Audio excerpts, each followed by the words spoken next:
cleave, can you see the stars? Tiny sparkles all the way from here to Mars.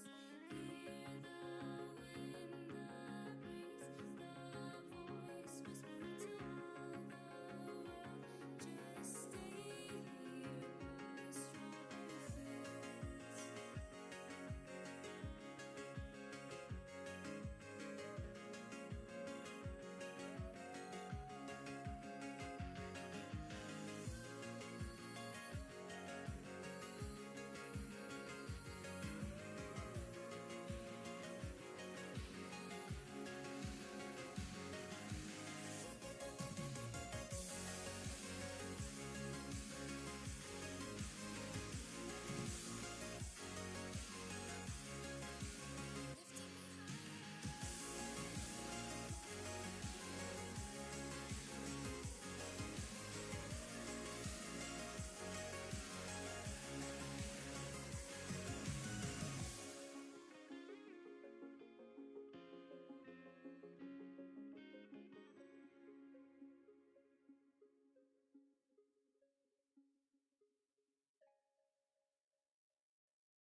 I feel I'm getting older, and leaves will keep falling.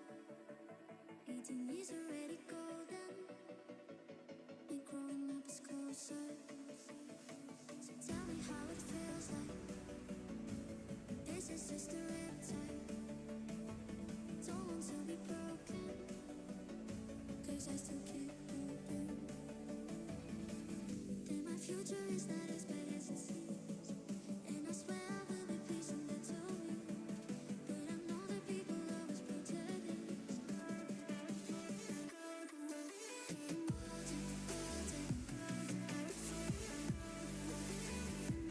I feel I'm getting older, older, older, older, and growing up is closer.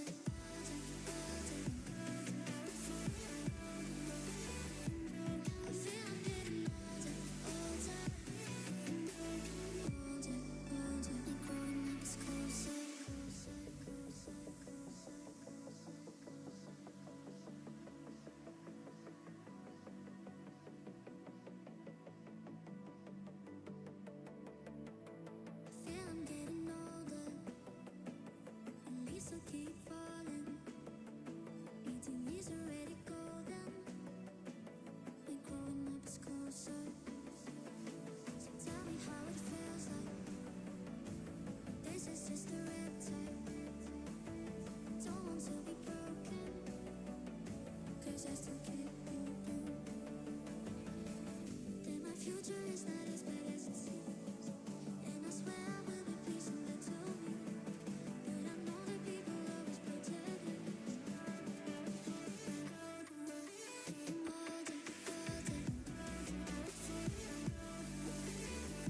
Alright. Hello. Hello.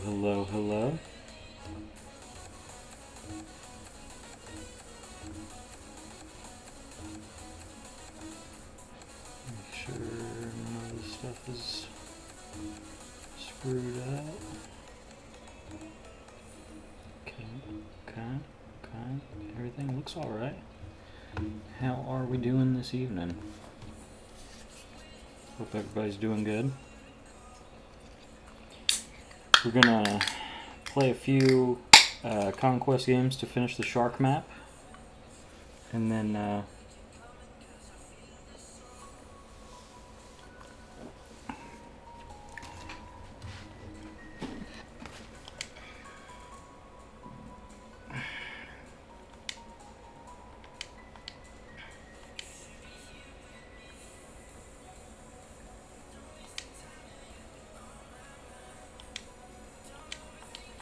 yeah, we will. We're gonna play a few ranked games after. How many of these stupid things do I have left? 1, 2, 3. Okay.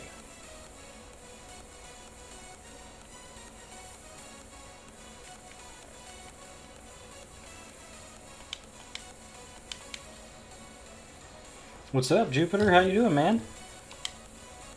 Long time no see.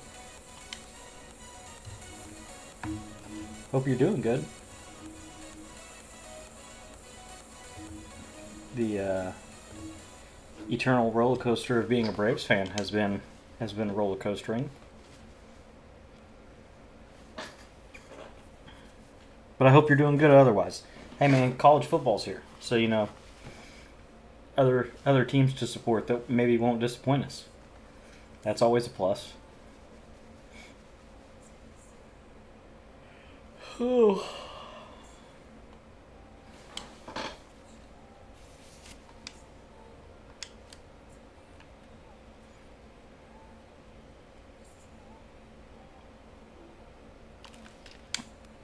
Good start. Good start.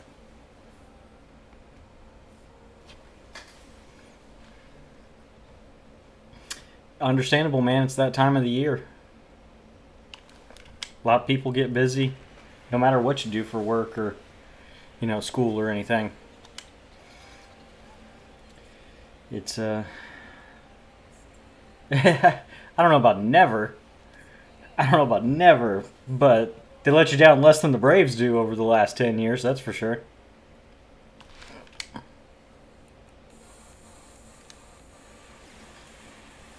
Today was, you know what it was. We gave up a 3-run bomb and then lost 3-2. But yesterday, having a 6-1 lead and giving up the final 6 runs was pretty annoying. The most accurate microcosm of the season I think I could think of. Offense come out the gates, score a bunch of runs early. Pitching gives up the lead, and then the offense can't manage to score another run for the second half of the game.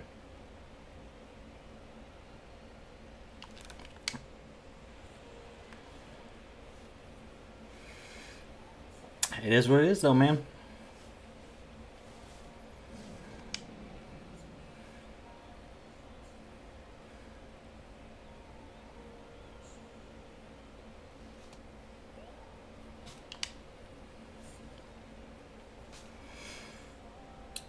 Does Georgia play anybody good this week?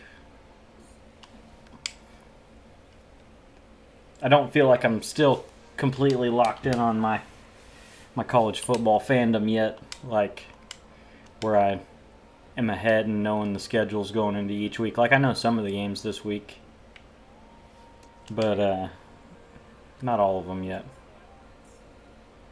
We'll get to that point. We'll get to that point where by, you know, late Sunday, Monday, I'll have most of the schedule down, who's playing, especially once we get into like conference play and there's good games across the board. OU's got a big one this week, our biggest non-conference game of the year. We got Michigan coming to town for college game day. We really need to get a win. We have the toughest rated schedule in college football this year. We play 5 ranked teams in a row, 6, something like that. Starting with Texas and going through the second to last week of the season. So, yeah, not just a ranked win, but a ranked non-conference win would be really good for us.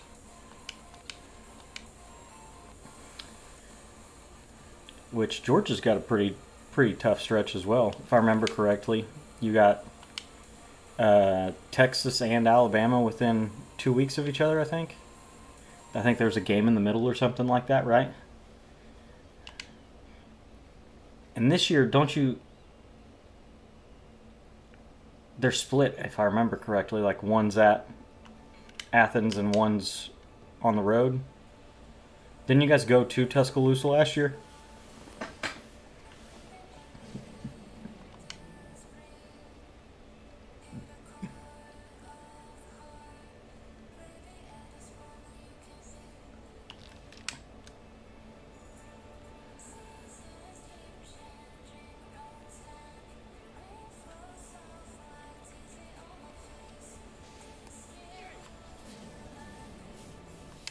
I'm trying to remember. There was one other really good game this week, and I already forgotten. But I know there is one other really good like ranked matchup this week.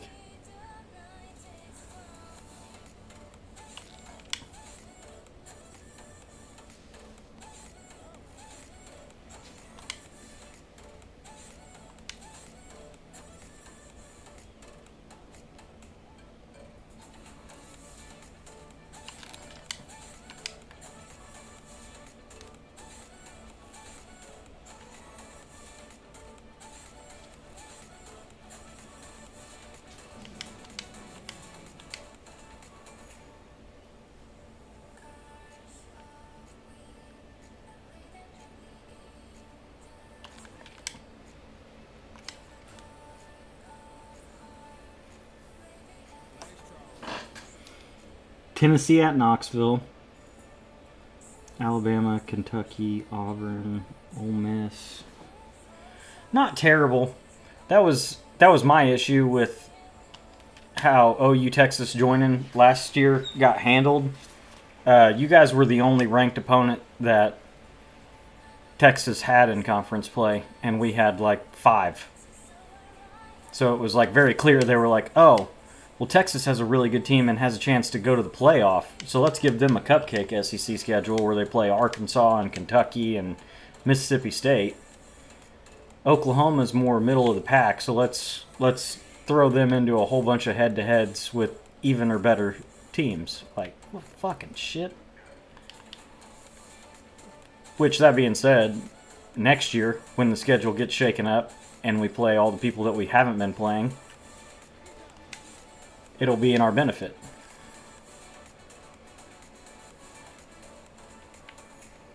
Playing home and home with Mississippi State and Kentucky and Vanderbilt.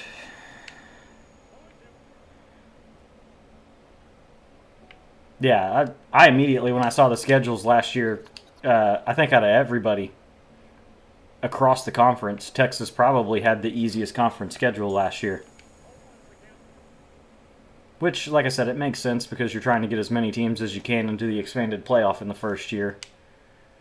And you figure your Georgias, your Alabamas they're gonna perform no matter what.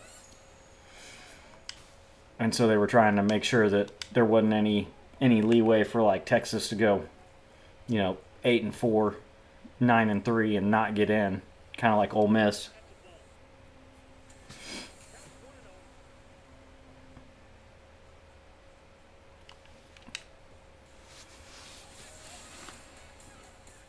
But yeah, by the time y'all get to Alabama, it may not be as exciting of a matchup. I have a feeling the wheels might come off in Tuscaloosa this year. Like, clearly they've got talent, but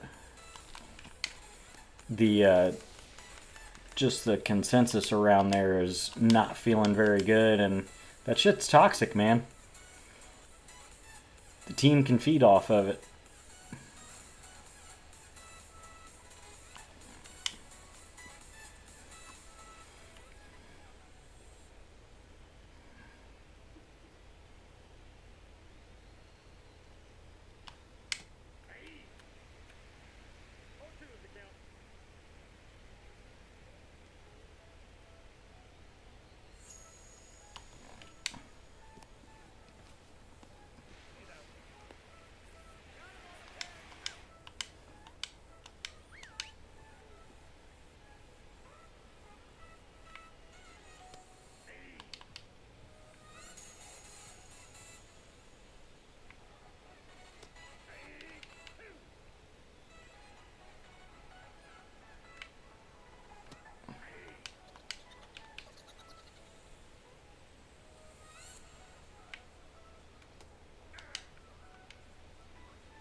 Yeah, it does stink.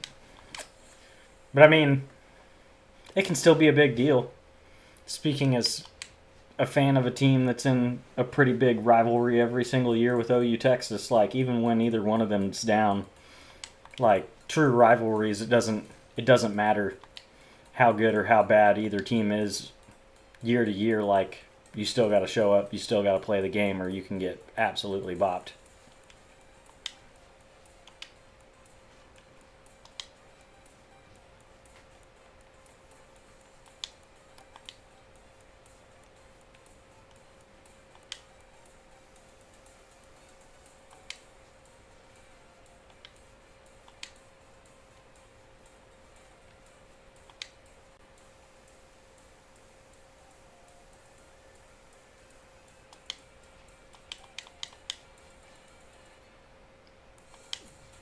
I get what you're saying though. It does kind of mess with the vibe when it's not like number 1 and number 4 or number 2 and number 3. There's a little less hype behind it.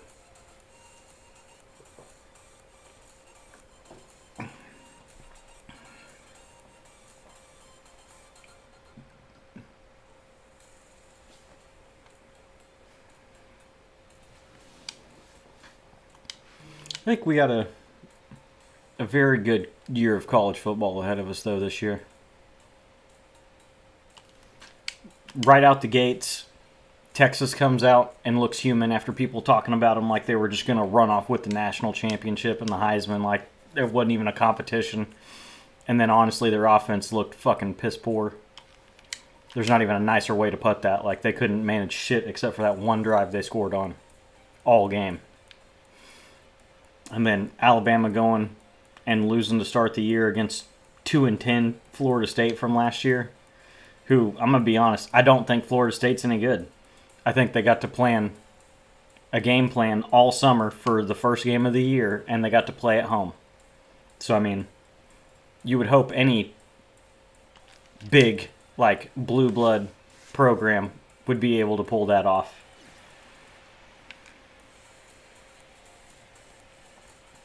Which you could say is also why Texas's offense didn't perform as well. Dude, yeah, some of the shorts did really good. It was really cool. I got, honestly, one of them on TikTok got like 330,000 views. It was pretty cool. Got like over 100 new subscribers that, or followers, whatever you call it, on TikTok, which translated into like 8 or 10 over here on YouTube as well, while it was all going on. So it's been pretty cool. There's a lot of hype for Battlefield 6, and I feel like it's I was going to say it's easy, but there's definitely some days where I don't know if it's just the way the thumbnail of the video appears that it doesn't get as many views or whatever, but some of them feels like I post it and it just is off and running from the moment that I post it and gets thousands of views, and then other ones that as I'm making it I'm thinking it's going to be hilarious and then they get like 100 views. So, you know, it is what it is. Still kind of getting used to it, figuring it out, how to maneuver through that kind of stuff.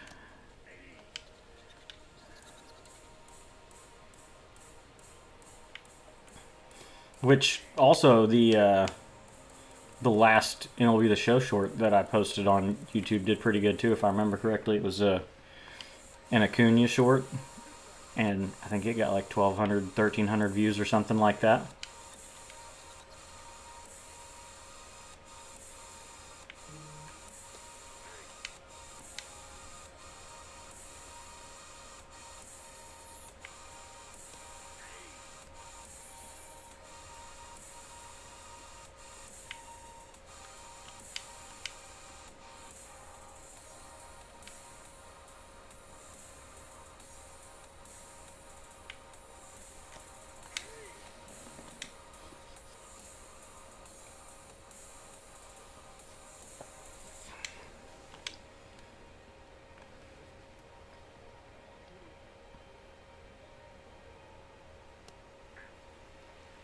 Road to 500 subs, man. Every little bit helps. Every little step. Which I'm hoping the stretch from 500 to 1,000 gets easier, because you can do more as a YouTube member. Like you can obviously have like the memberships that people can subscribe monthly if they want to. You can do more with your community to try to like get more engagement, I suppose. And you can't technically monetize anything till you get to 1,000, but I feel like if you can get to 500, it gets significantly easier. So I mean, slowly but surely, like a third of the way there. Not quite. Get to 150.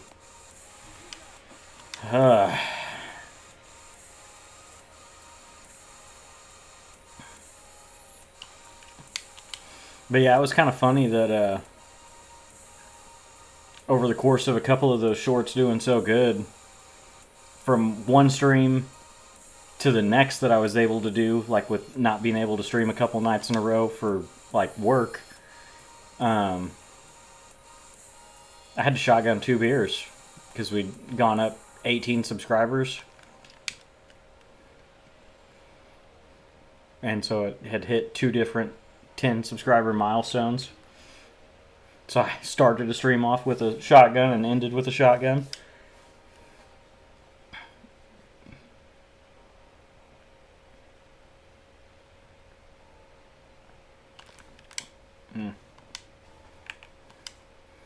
What do you think of the Braves signing Ha-Seong Kim?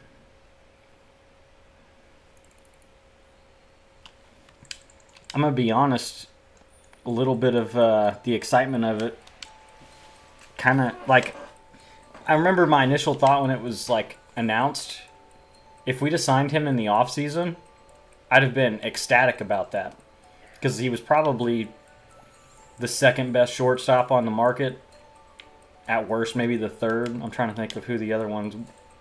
There was Adames, but I mean, he's won a Gold Glove. He's had a few good years in the big, so like I'd have been, pretty happy with signing him. It'd have been better than doing nothing.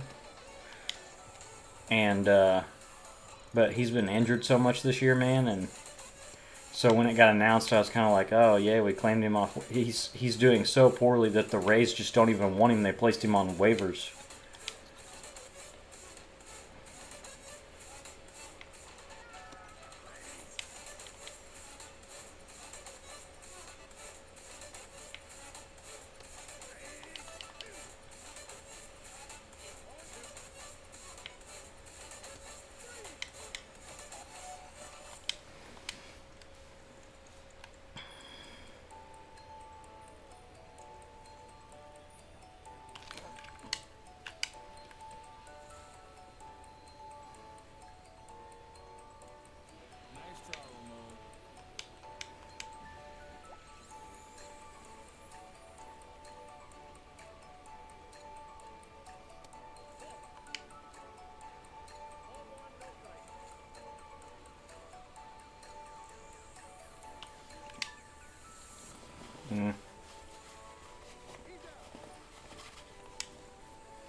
I'm trying to just get through these offline games so that we can get...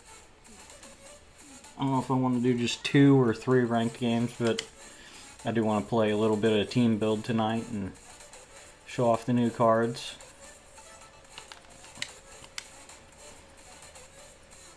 May not go well after playing nothing but offline the last 4 or 5 days.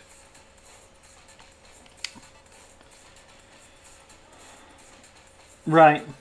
I mean, he's shown that, I mean, he's won a Gold Glove, so the one excuse we've always been making for Nick Allen this year is that he's such a good defensive shortstop. He's literally been awarded as the best shortstop in the league during a season before, so... And his offense, like, I think he got a hit tonight, but I mean, just over the few years that I can remember him being in the big leagues, he's leagues better at the plate than Nick Allen. And which is, I mean, Nick Allen's done what we've needed him to. He's eaten up a important spot defensively, and, you know, he's had his games here and there where he helps offensively and gets a couple hits, gets a few hits. But I mean,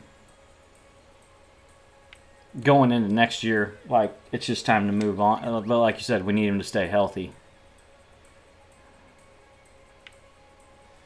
That would be the biggest thing for us. You can say that about half the guys on our roster if we're going to perform half decent at all.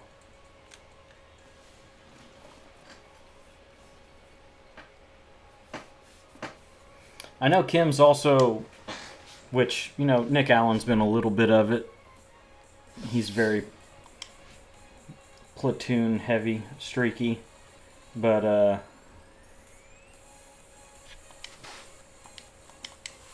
Kim's supposed to be kind of a lefty killer. So if we can plop him somewhere in the lineup behind a lefty, you know. Dude, how am I not done with that stupid fucking worthless ass program yet? I just want to get it out of my fucking face.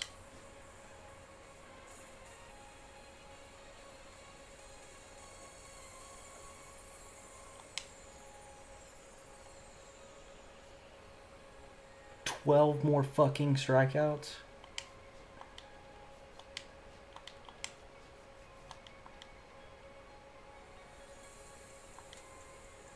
Okay.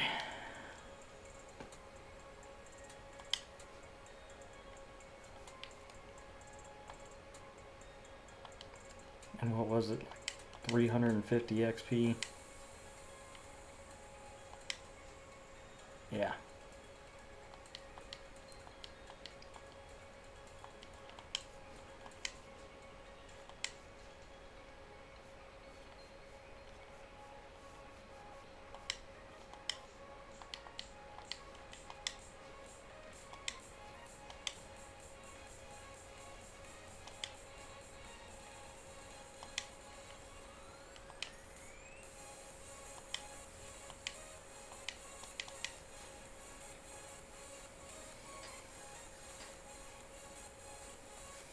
Exactly, man. And I feel like any Braves fan that's watched a lot this year has that same sentiment. Like, he hit all right to start the year as well. You know, he was hitting like 270, 280, all singles, you know, a double here or there, no power, but playing amazing defense too. And you're just like, come on, man, you can do it.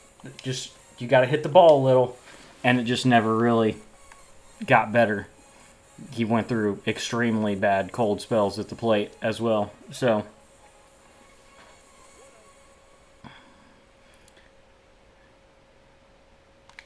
kind of like you just said, I've been rooting for the guy all year to pick it up, because if he's going to play that good a defense, man, find a way to be a 250 hitter.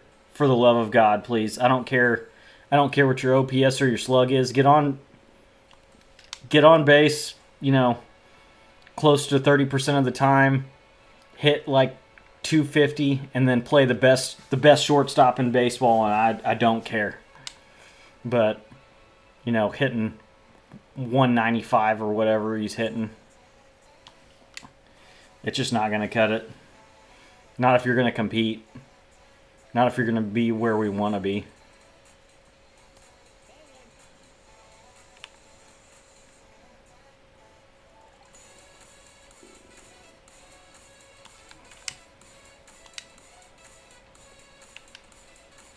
And supposedly, it was a strategic move by the Rays because they signed Kim to a 2-year deal. Or a 3, I don't remember. 2 guaranteed with the option for a third, something like that. But with how injury prone he's been this year, they didn't want to be on the hook for paying him next year.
Trying to sit here and think of other moves I'd like to see us make.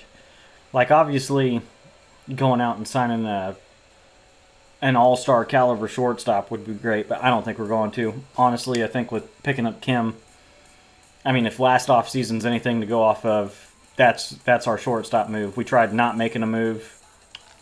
It didn't work, so we made a meh move that hopefully he can bounce back and it'll look good. But now my next thought is pitching wise, because probably not having Schwelly, AJ, Grant Holmes, like all those guys having Tommy John, I don't know that any of them are going to pitch next year.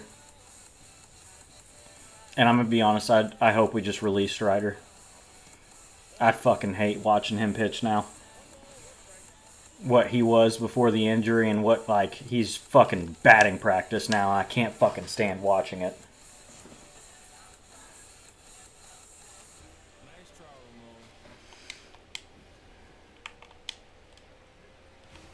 So just like the Rays did with Kim, like, let somebody else pick him up off waivers that just needs a spot in a rotation to eat innings.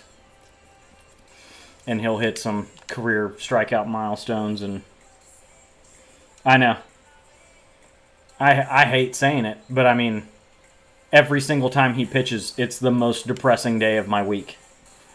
The dude throws 95-mile-an-hour BP fastballs down the middle to pro hitters. It's depressing to watch. He's never had to have control, and so he doesn't know how to spot anything up, and he just gets his fucking tits lit every day he goes out there now.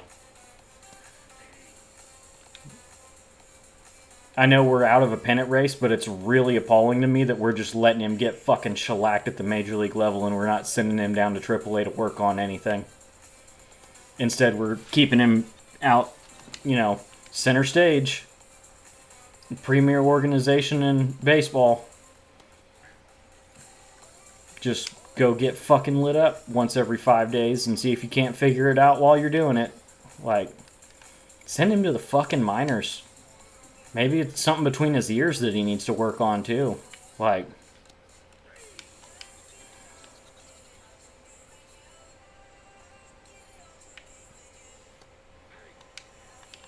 it hurts to think about how drastically his career has... Which, you never know. He could bounce back in the offseason, come into spring training, learn how to locate pitches, learn how to throw a sinker. I don't know. But... going into last year being the Cy Young favorite to, like I said, if he's not one of the 5 worst qualified starting pitchers in baseball this year, I'd be fucking surprised. He has like a 7.5 ERA.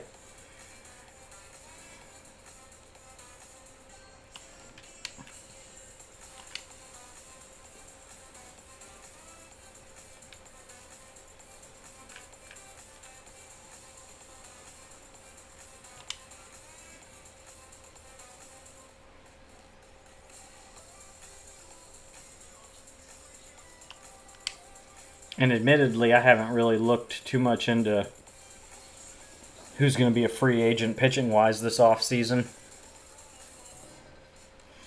I don't want to trade for anybody like...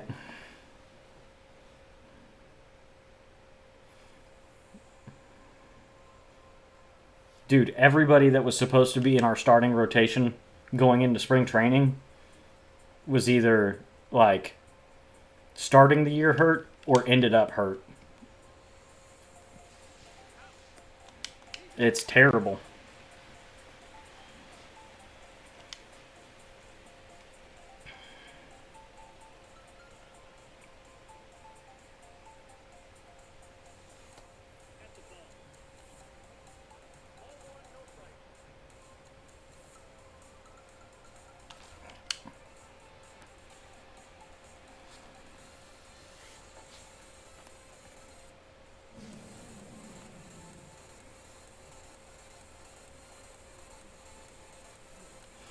Man, I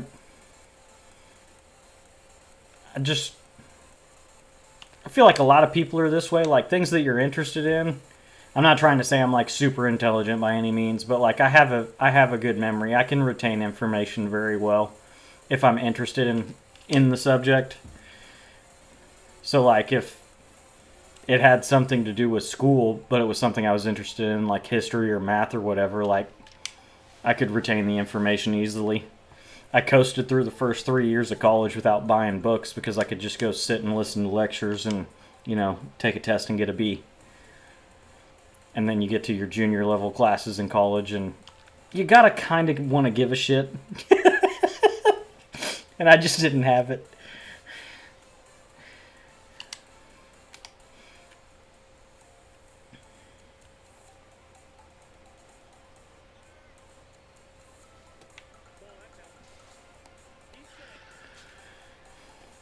I suppose it also helps, like, the,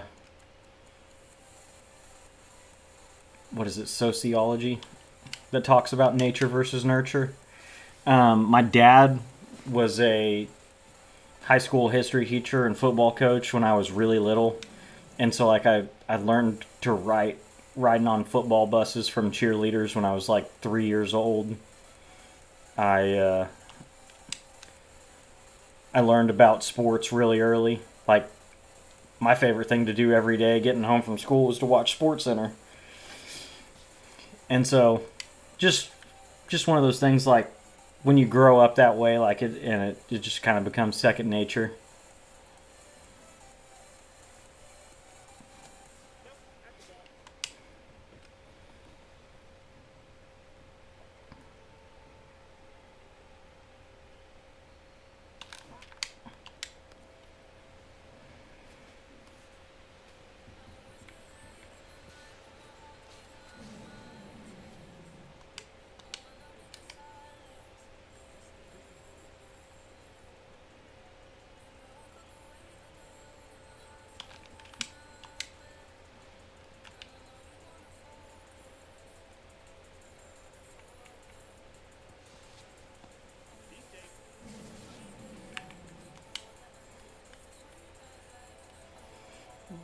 Yep.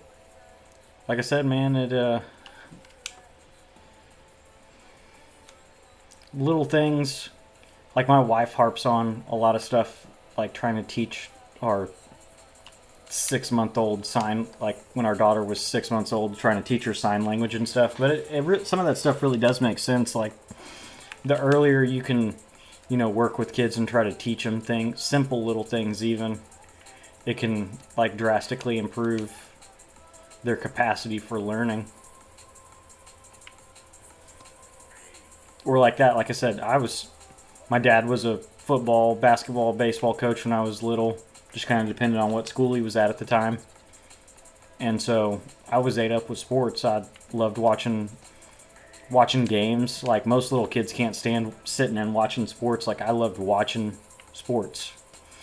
I loved, turning on Sports Center every night and figuring out, did the Braves win? You know, how did the Bulls do?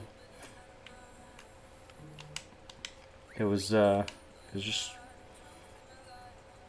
what growing up was like.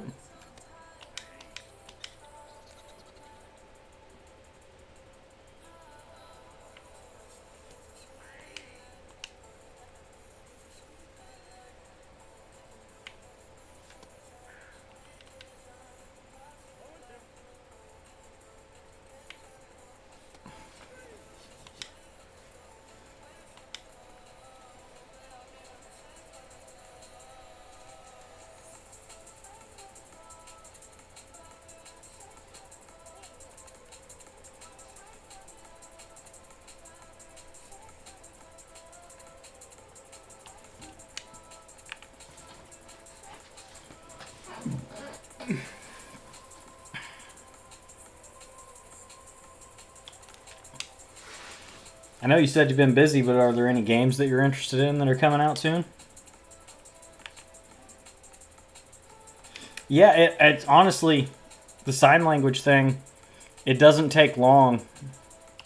My daughter uses quite a bit now, like saying more and all done, and uh, her daycare pushes it a lot as well. So just getting them used to it. Especially like my daughter can say some words here and there. Like she says mama and dada and uh, little simple things like can't put 2-3 words together and make even a small sentence. But it's nice that she can communicate some stuff with us through the little bit of sign language that she's got.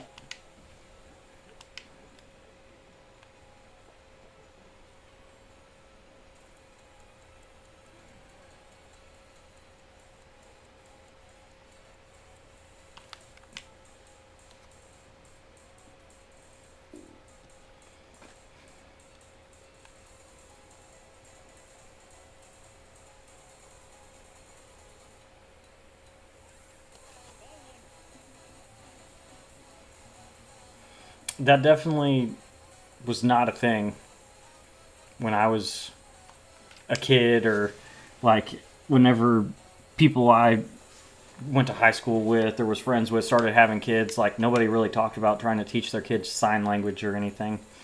So it was news to me whenever I heard that from my wife and the daycare about like trying to teach them little sign language things. I just wanted to be like, she's not deaf. Why are we teaching her sign language? But it works. It makes sense, man. And like I said, it pays off after a little while. She uses it all the time now.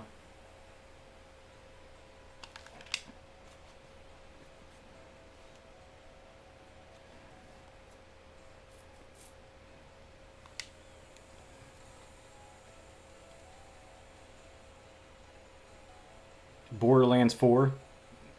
I think that's the next big release that's coming out, honestly. Doesn't it come out like in another week or two? I can't even really remember now off the top of my head.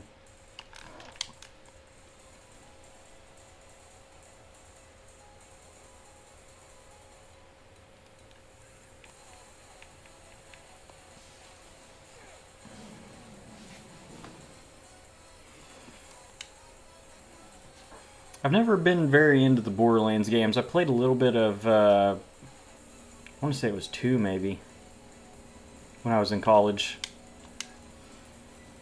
September 12th. Nice.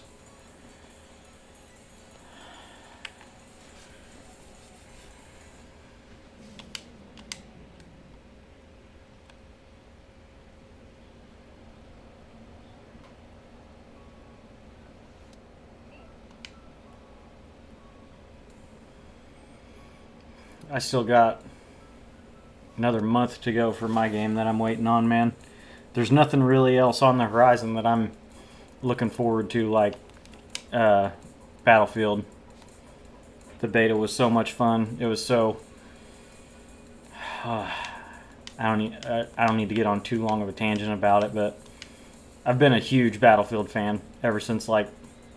I played a little bit before Battlefield 3, but Battlefield 3 I really became a fan of the franchise. And, you know, the ebbs and flows of the first-person shooter genre. Like, one of the Battlefield games comes out and the launch sucks. It's buggy as shit. And then there's if there was a decent Call of Duty out at the time, it's like, okay, well, I'm going to play Call of Duty then. Or vice versa. Like, we've had shit Call of Duties come out and good Battlefield games, so you play a shit ton of Battlefield.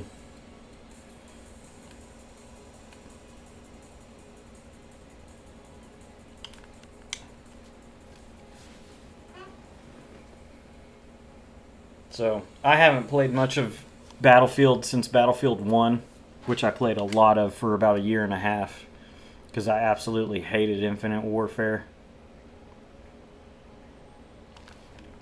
And,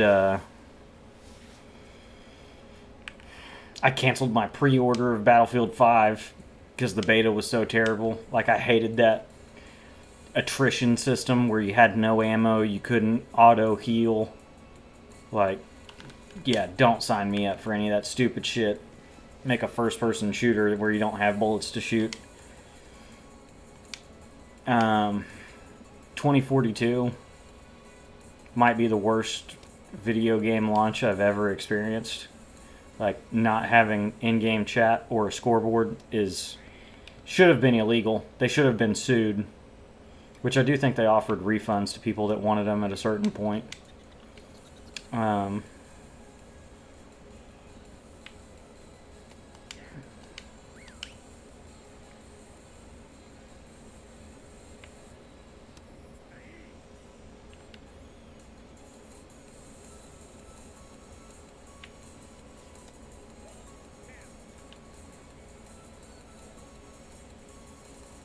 The new one is very good.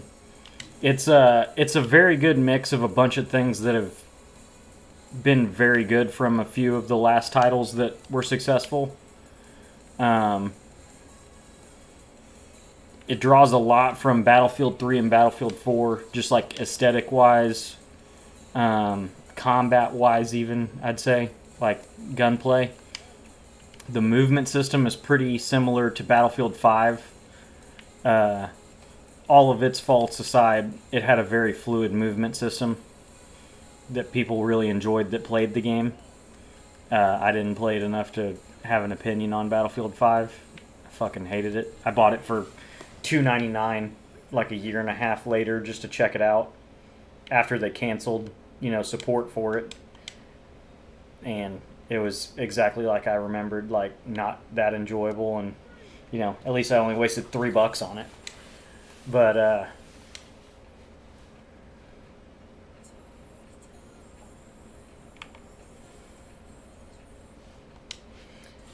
yeah, man, there's just a lot of people excited for it because consumers have been begging for 8 years now that Call of Duty ease up off the skill-based matchmaking and make multiplayer fun again, and it's just not, and they won't. So yeah, count me out, man. I'm not trying to play sweaty, Call of Duty League tryout every single time I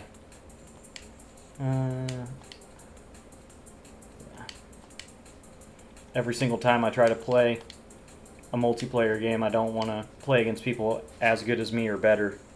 That doesn't sound enjoyable to me at all. So I'm not even. I might buy Call of Duty when it's 50% off in January or something just to play zombies, but I'm not getting it. I'd said that it would take them coming out and saying that they were, tuning back skill-based matchmaking to make a more casual experience. But at this point, honestly, after playing Battlefield and how much I enjoyed it, I don't know that would be enough.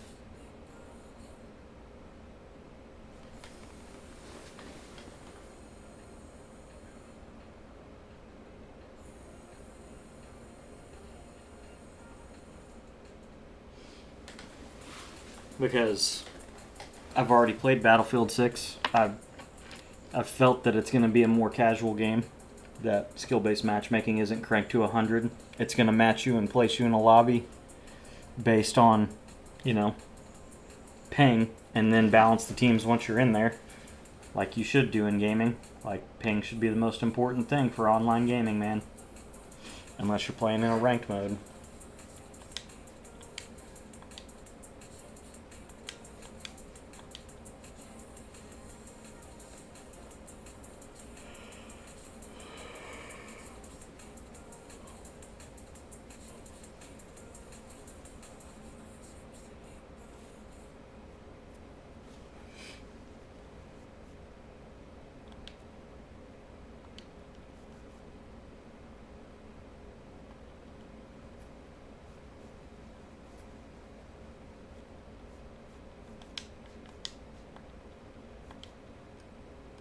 What's our packs looking like now?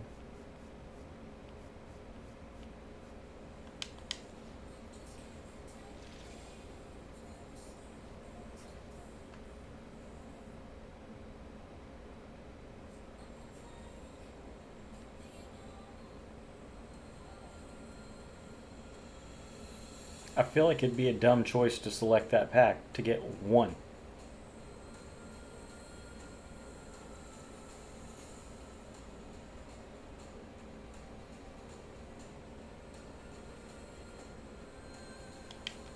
Call me crazy, but I'd rather get 5 cards than one.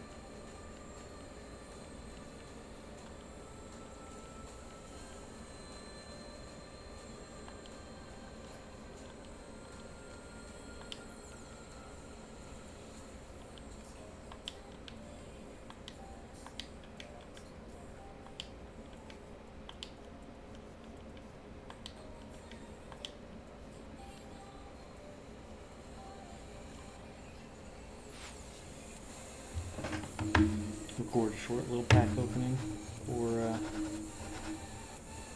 the shark map, I guess. YouTube, how's it going? We just completed the shark map. We're going to open up all the packs that we got. A little bit of this is from wheel spins as well. I think I got one of these headliners and maybe a 5 bundle from some wheel spins while we were grinding out the shark map today. But all in all, not too bad. A little disappointed, honestly, with some of the rewards in the shark map, because usually it's a haul that you get every year, but just wait and see what we get. I guess then we'll find out if it was worth it. Not a great start.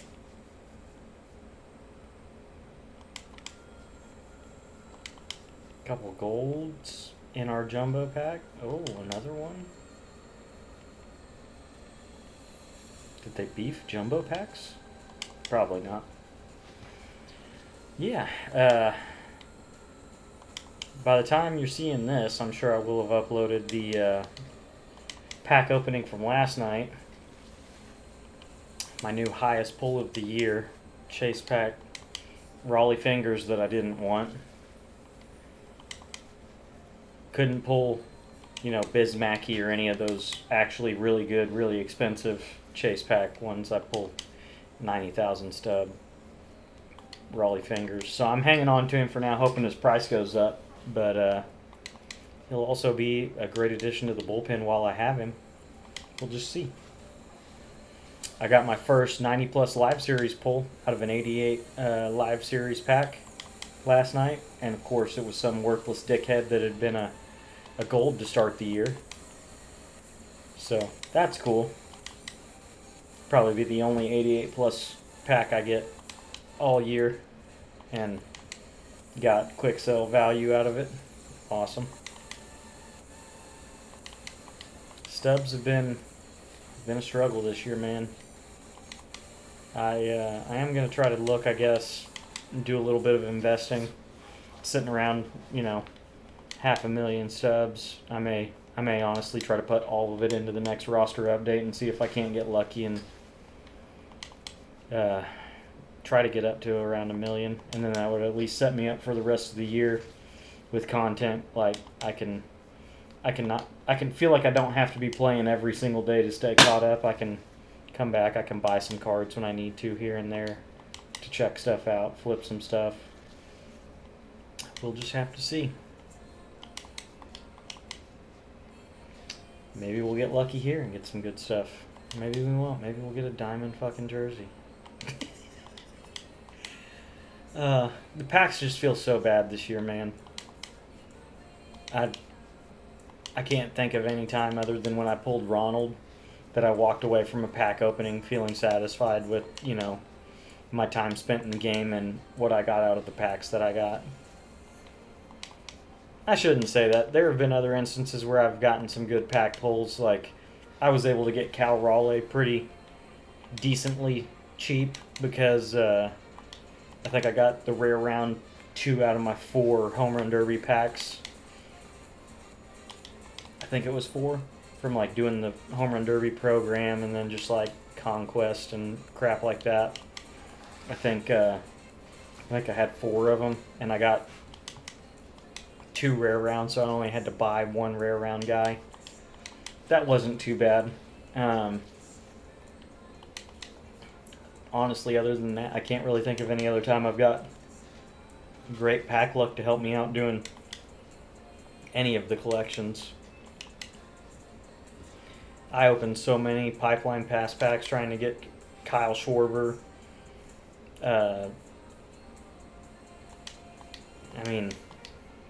Chase packs. Raleigh's only the second one I've pulled all year. And he's not worth much at all. But it's better than nothing. It could have been a live series 85 overall, I guess, so.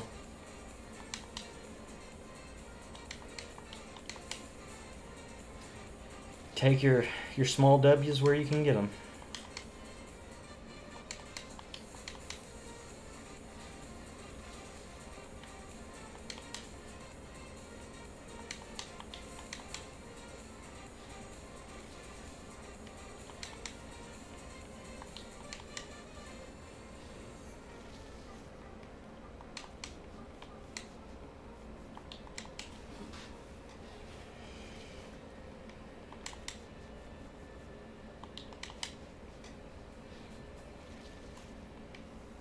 Oh.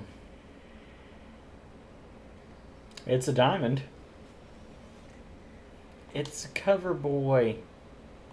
Yay. Wow. Wow.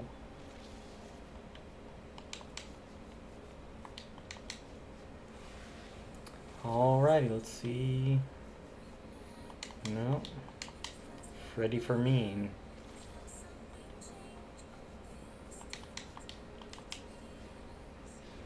Balling is gold, baby. Balling his goal, baby. These packs are so terrible, man. I hope there's nobody out here spending real money buying packs out of the pack shop. They're so garbage. Every single pack. Just, you know, if this is what you're into, I guess I'll hang on to you. You're probably getting upgraded. If this is what you're wanting to play, like, just hang on to your stubs. Take your time. Grind your way through getting every free pack you can, and they'll build up eventually. Could we get a 90 plus here? I should have, I guess, looked at the odds, but doesn't matter because it wasn't any good. Former silver to start the year, so yeah, he's quick sell.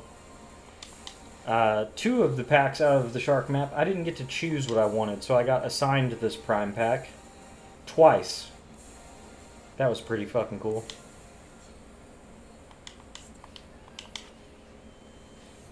Wouldn't have been top 3 choice of mine if I'm going to be honest with you. And we didn't get the rare round in either one, so cool. A couple more headliners.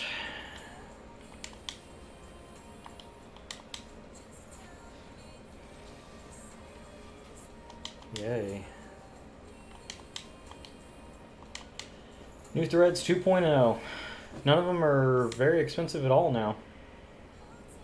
Because with all of the new 99s that came out in the game Friday, DeVries is no longer like... I mean, he's still probably a top 5 shortstop in the game, but he's not worth 70,000 stubs when you can run Jesus Made.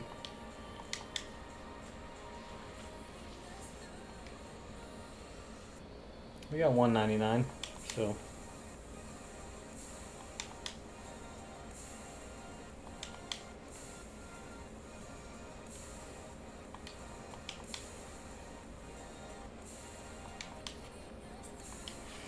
decent amount of stubs there.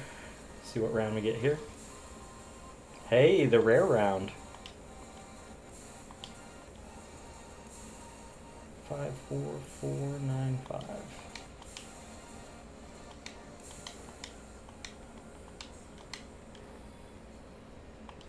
Nice. Means we're not going to get the rare round here. Unfortunate. Yeah. Oh well. We did get one rare round pull. That'll get us up over 600,000 whenever that sale goes through. But yeah. Thanks for coming out.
YouTube, what's going on today? Just got the new Team Affinity drop a couple days ago. Got all of it completed now, got the collection done. We're going to run 2 separate team builds, check out as many of the cards as we can. Didn't really intend for it to be a A-team, B-team type thing, but I wanted to try to play with more than just, my favorite cards. But I built out essentially the A-team, like the cards I was the most excited for. On this team here, you got the 2 collection guys in Brian Reynolds and Lou Gehrig.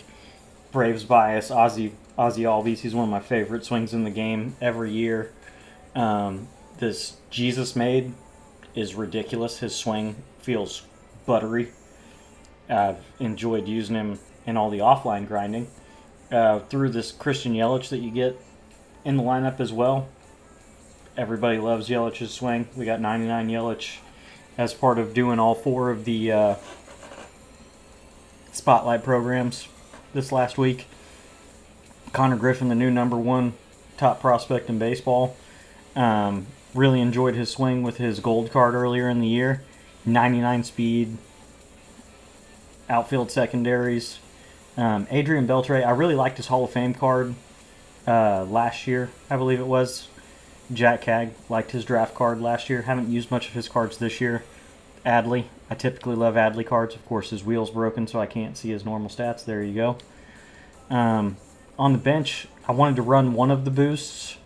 I was between either the Pirates or the Brewers, and I decided I'm just going to go with the Pirates because Willie Stargell's one of the newer cornerstone captains, and personal bias here, Viover Peguero got a Future Stars card back in 22 that I absolutely loved. I don't think I've used this card online. Nope. And then pitching, we're going to pitch, whoever. Probably Hunter Green the first game, and then we'll throw Al Leiter the second game. No relief pitchers, but, of course, I get my highest overall pull of the year, and it's one of the cheapest chase pack cards we've gotten so far this year. He's disgusting. Might be the best reliever in the game attribute-wise, but he's going for 82,000 stubs instead of Biz Mackey or Jimmy Rollins that are 300,000 stubs. So I decided I'd throw him in there so we can just get a look at him if we need to. Probably end up selling him once his price climbs back up when he's not the featured chase pack card. Team 2, it's just other guys that I'm excited about, whether I've liked their swings in the past, liked their swing early in the year this year. We got like an 87, 89 Granderson early in the year that I got P4. Absolutely love his swing. We're going to try Willie Mays and hope that we don't face outlier righty. We got the cycled JT Realmuto. Shout out to the guy on Twitter that's been begging for, 2 years for this card. Bench, kind of just more of these cards, whoever. I don't think I'm going to run a captain boost on this team. And then we'll just throw somebody else who we haven't thrown out there. And we'll see how it goes. Let's get into it.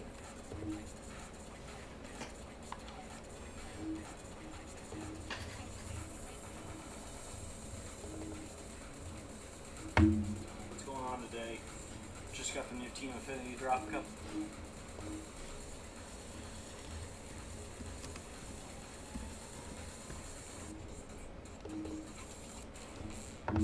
YouTube, how's it going? We just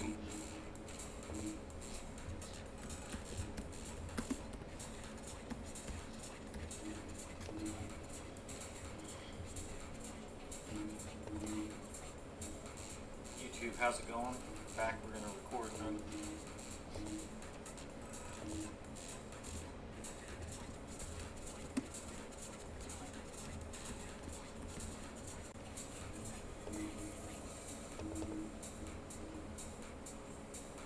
what's going on today. Just finished the weekend classic games. Unfortunate for the last guy, he disconnected up by 3 runs in the 8th inning. So we end up going 4-2.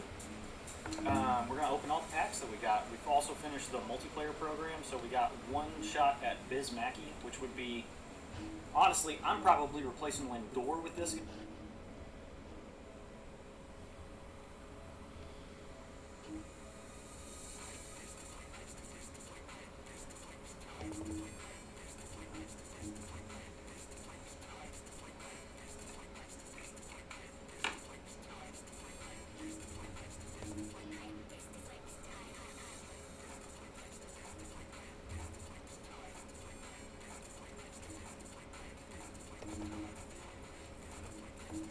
Say thank you again one more time.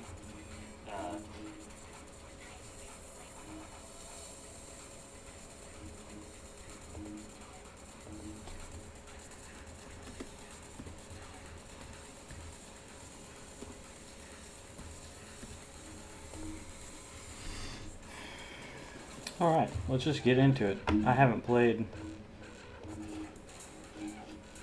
since the weekend classic. We'll see how it goes.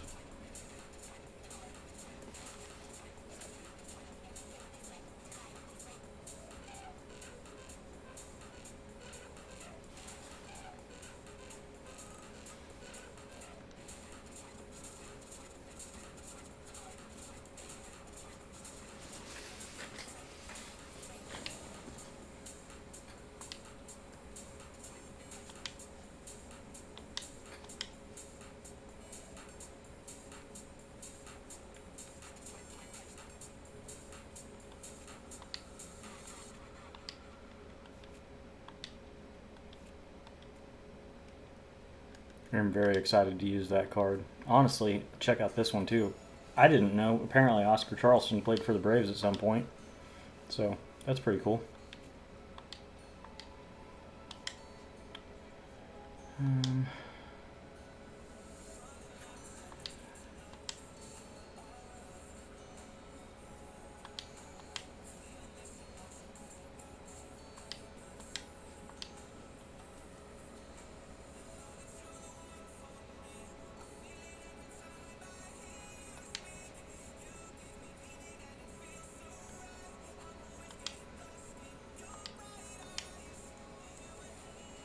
Oh, we do have drop 2 missions, so that should help us kind of get through this faster. Stolen bases, okay.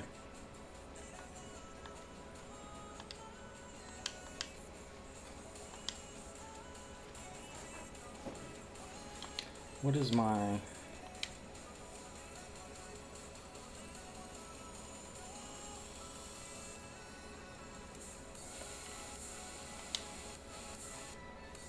I want the 2 openers, honestly.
Alright, let's see how this goes.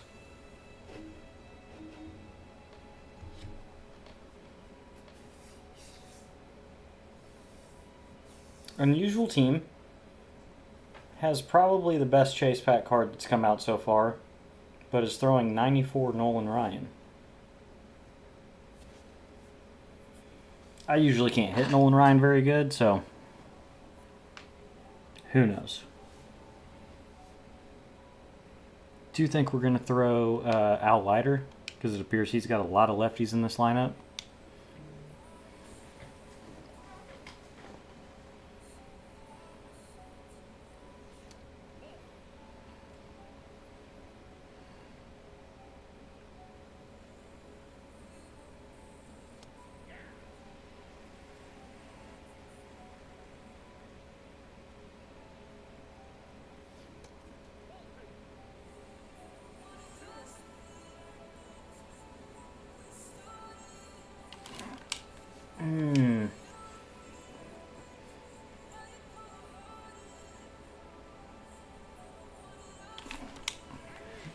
I had a feeling he might go four seam there.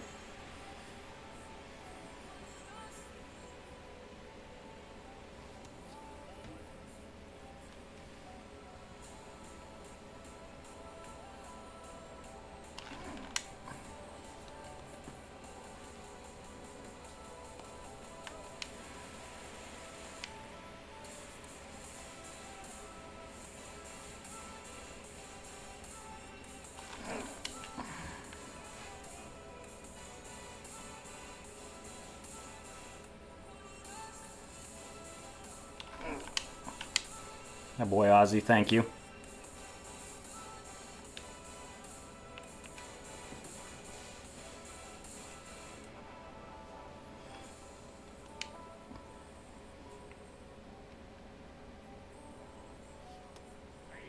Okay.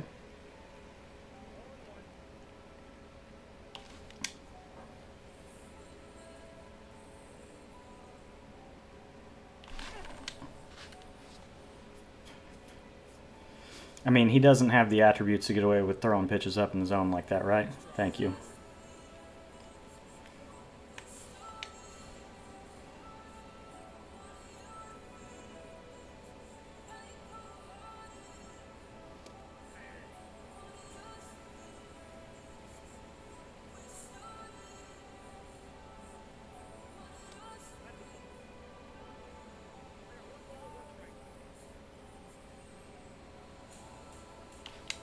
Ah.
That's fucking crazy. Thank you.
Alrighty.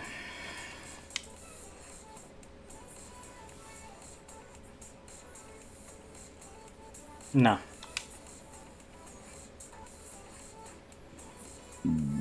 See you, buddy. Okay.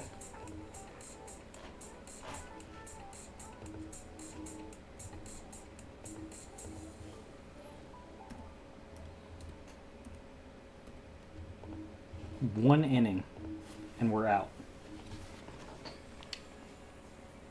I don't know why people even waste their time playing this game. It's crazy.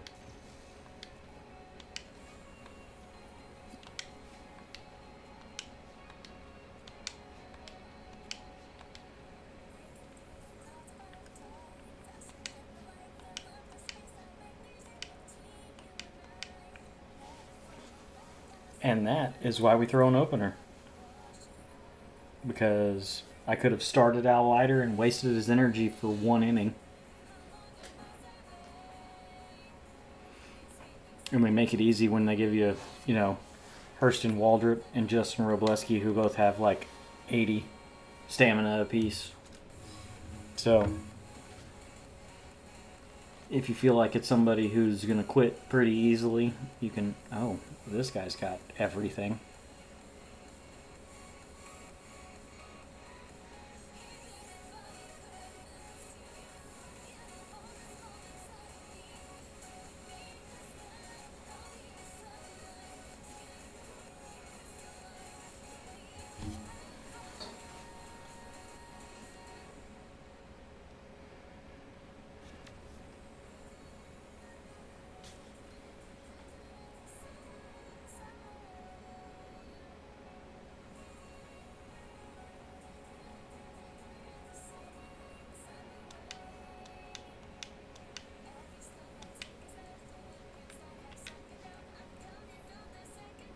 Two lefties, one righty.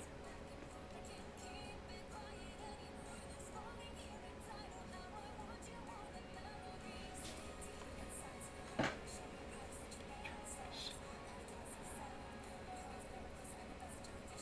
mean, I think we're still going to throw... Oh, let's throw Hunter Green. Let's see if the outlier will help us out.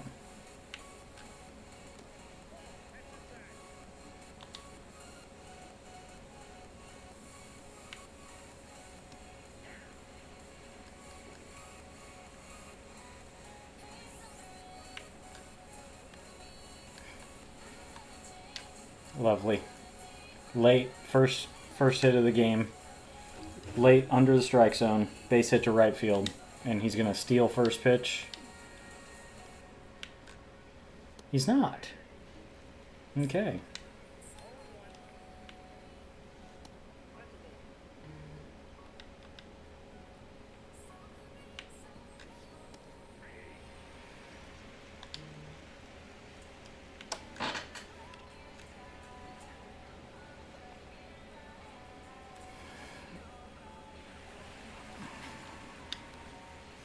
Kind of surprised we didn't steal, but, you know, I'll take it. Oh, I forgot to start the recording. Oops, forgot to start the recording. Bullshit leadoff hit for Jimmy Rollins, and then a fly out by Ken Griffey Jr.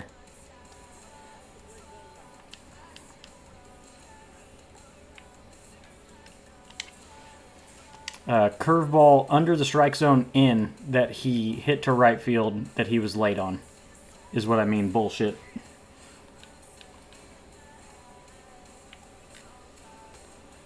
That's a perfect release, man.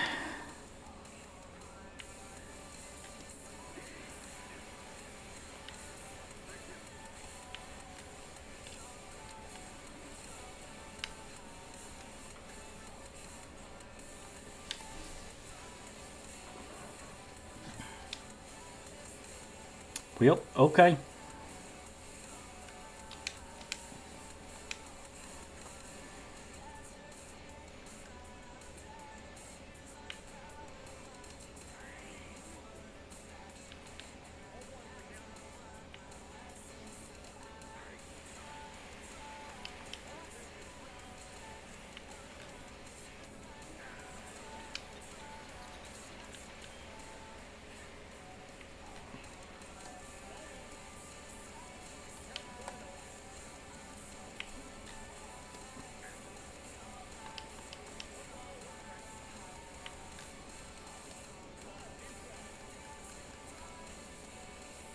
par is pretty big on that sinker, so I don't love that for that reason right there. Perfect release, and it misses a fucking foot inside somehow.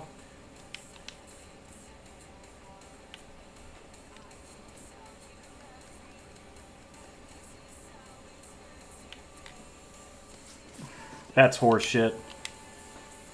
Fucking two perfects in the same at bat, and neither can hit the strike zone for me.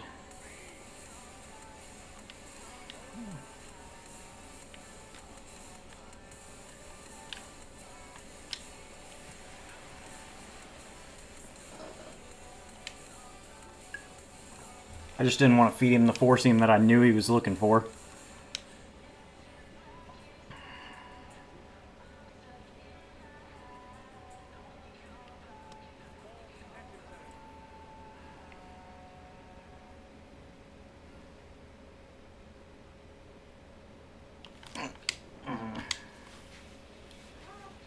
He went sinker. He may have missed with the sinker in, honestly, with that location. I don't know that you're intentionally throwing it middle.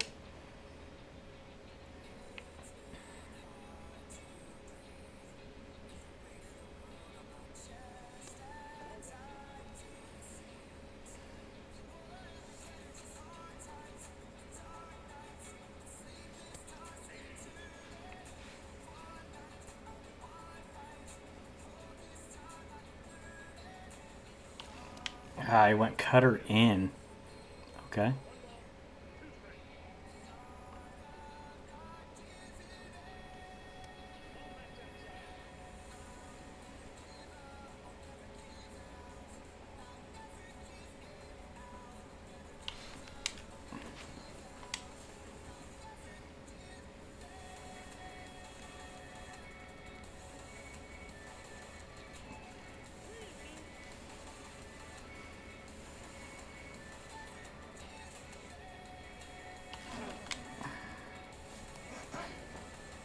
A little late. That sucks.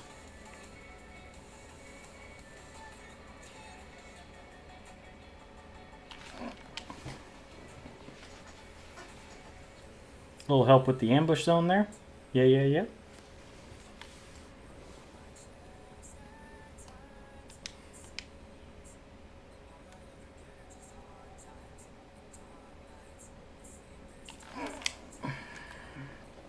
Slammed under it. That sucks. Past it, not under it.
Late base hit up the middle.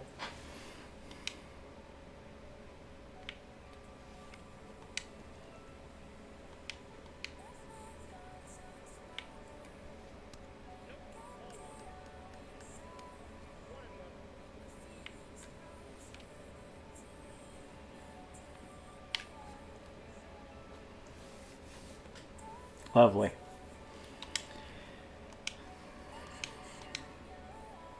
I'm not sure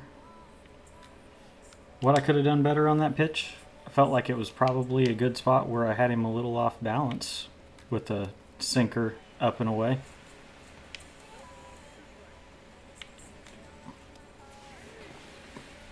I'm going to get him to chase that slider. If I have to start pounding four seams in, he's going to chase that slider.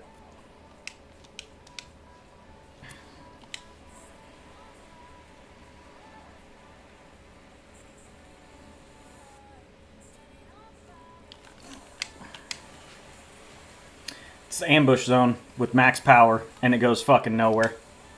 That's great. Center dot's almost touching it in the ambush zone that I was looking at.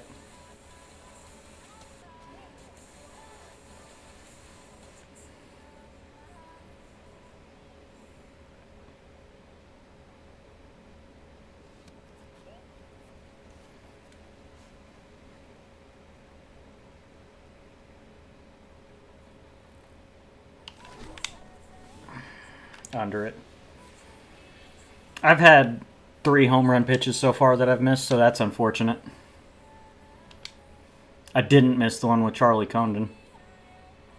Condone? Didn't miss that. Oof!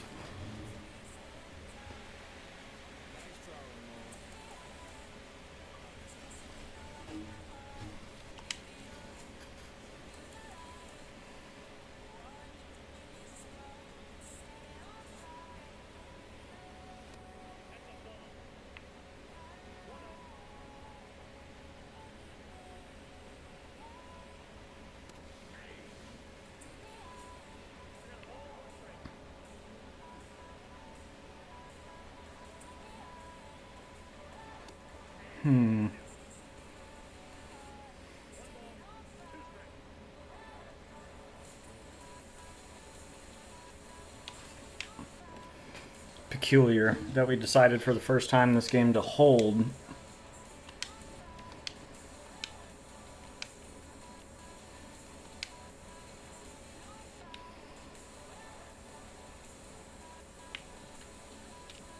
Okay. And then he immediately gets it right back. Nice.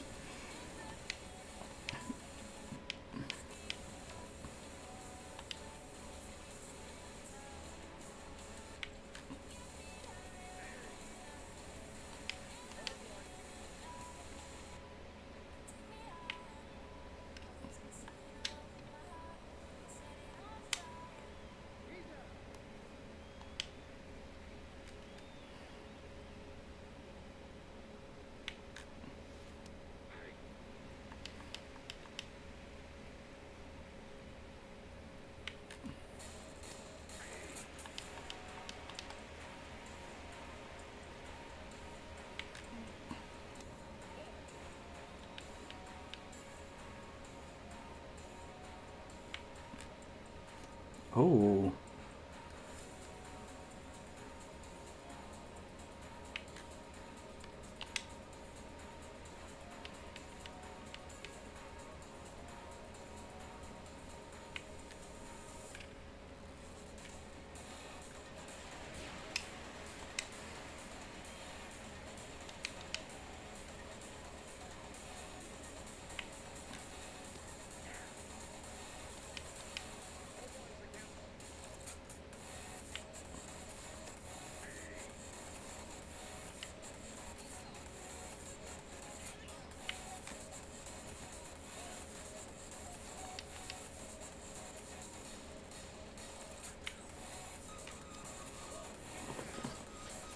It's touching the strike zone, man. That's tough. That's tough.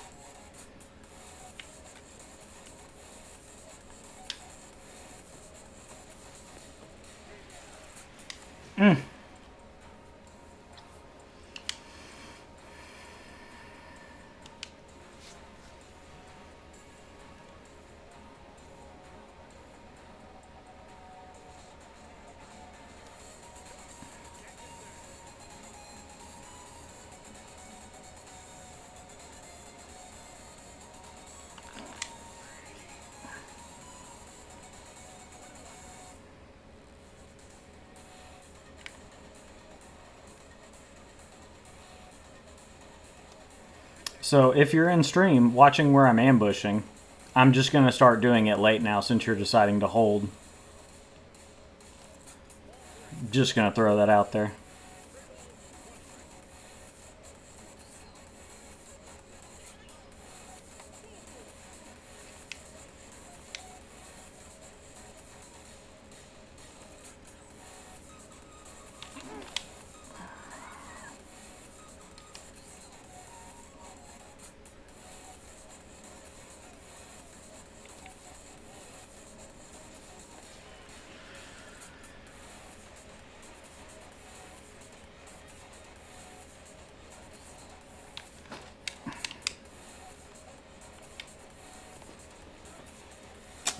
was really hoping that would find a way to get through.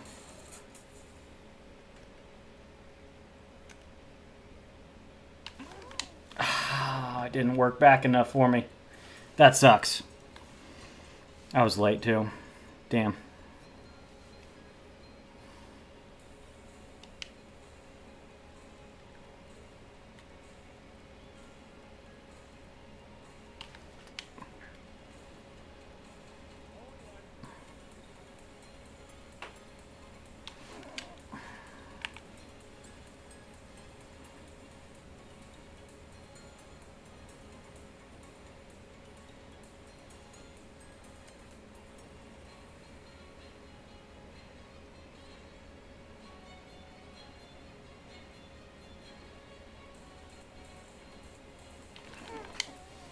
The middle. Attaboy, Ozzy.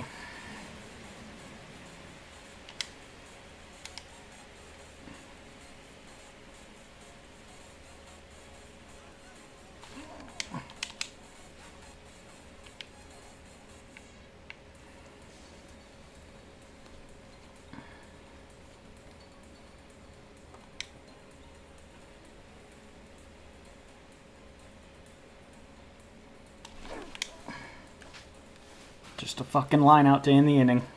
I didn't square that one up as good. Just kind of sucks that it's in the ambush zone again with good timing.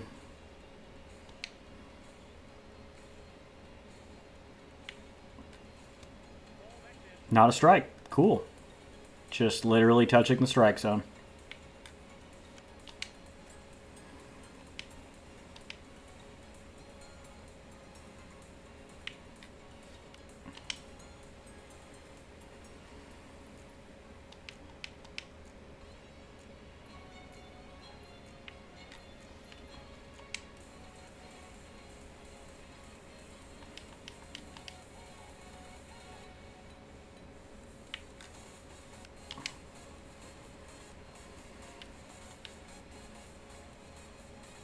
That wasn't the greatest pinpoint ever. Worked, though.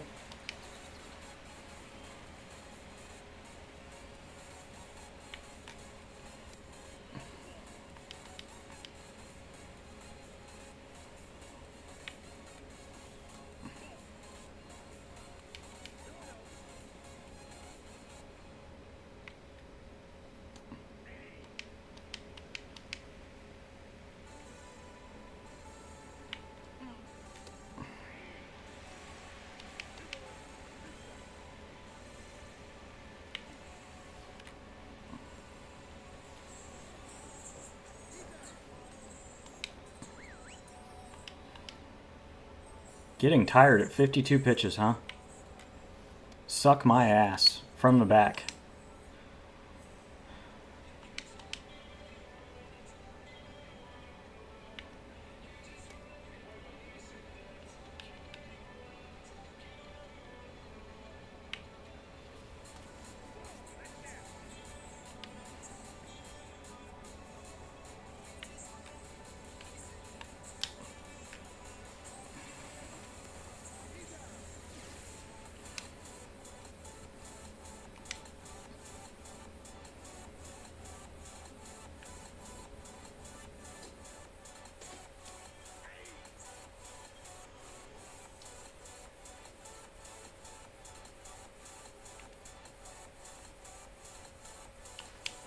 Oh, a little early.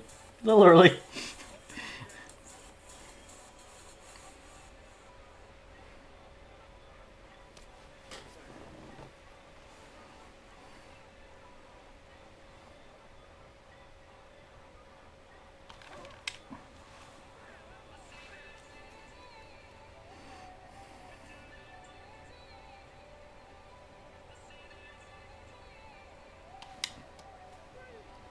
Not a check swing. Cool.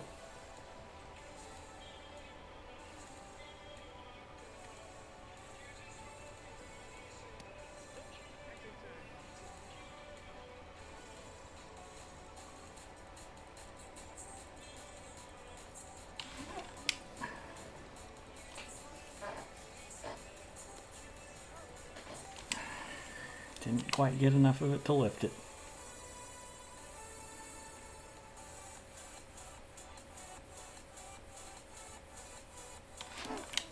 Can't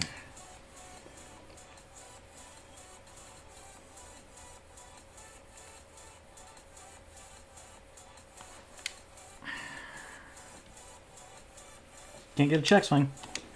It's a pretty typical night so far.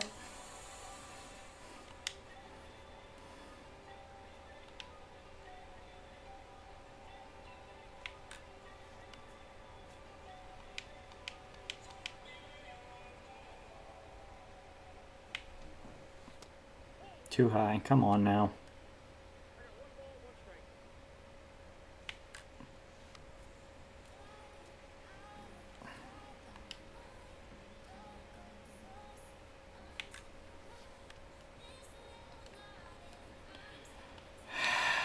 Another fantastic fucking hit for this guy. I'm getting out hit because he's getting bullshit. Another late hit up the middle. Yay.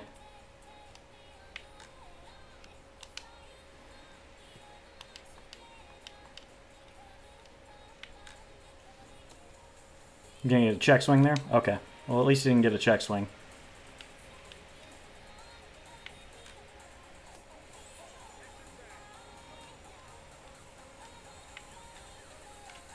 Damn. That hung pretty bad. Fucking speed on first base to lead off the inning after a shit swing. Doesn't help.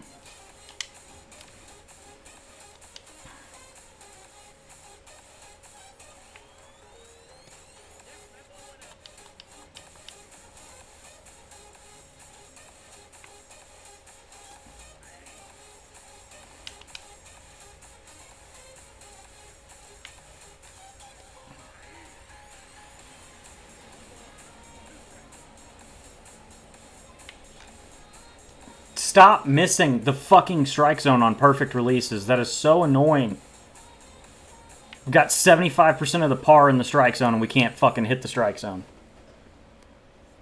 I understand that once or twice it's going to happen, but it's never touching the strike zone. It's getting old. I just have to fucking tee it up in there for him to fucking throw a strike.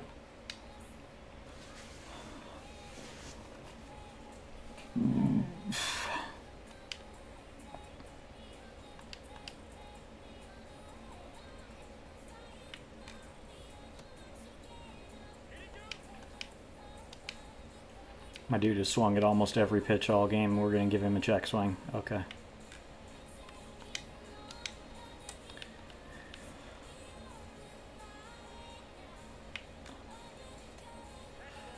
That's a strike, is what it is.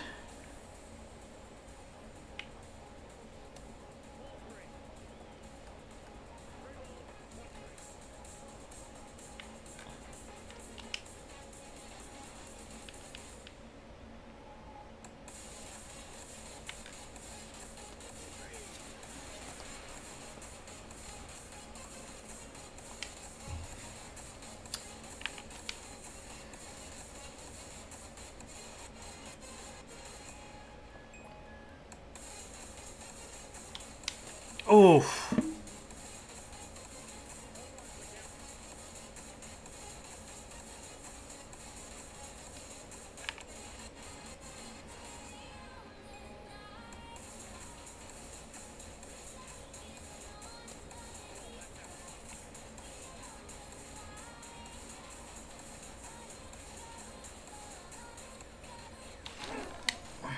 Just late.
I don't feel late at all there.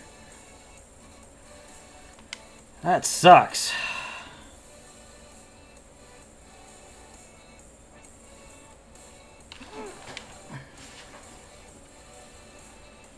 I don't feel late on that. I mean, I understand that I wasn't pulling it, but I felt like it was a decently timed swing, not just late.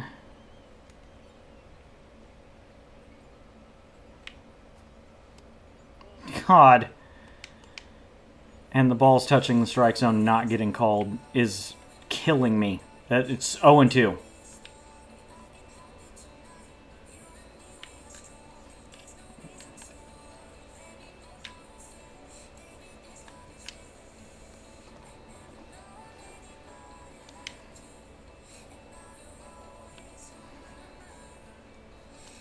Just bring in Raleigh. Fuck it.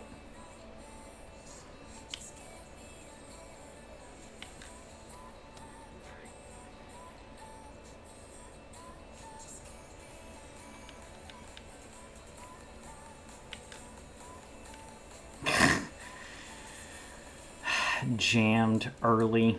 Just a fucking hit, man. Don't know what you're complaining about. That's just a quality swing there.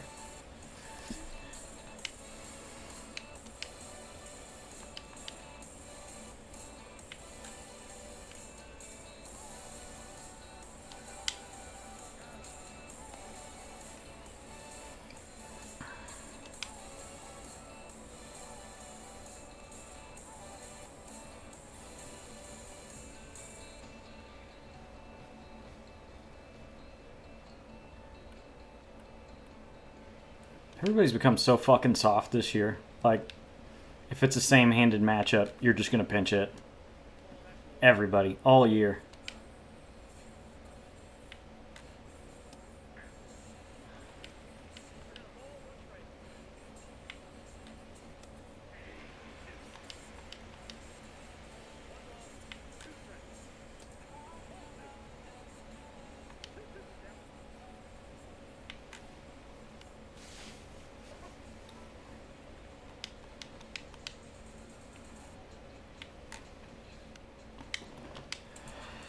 He has max K per 9, and we're giving up fucking foul balls left and right, man.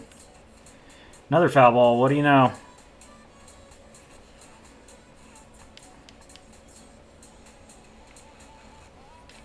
And then a perfect home run after 3 bad swings in a row for foul balls. Super early, late.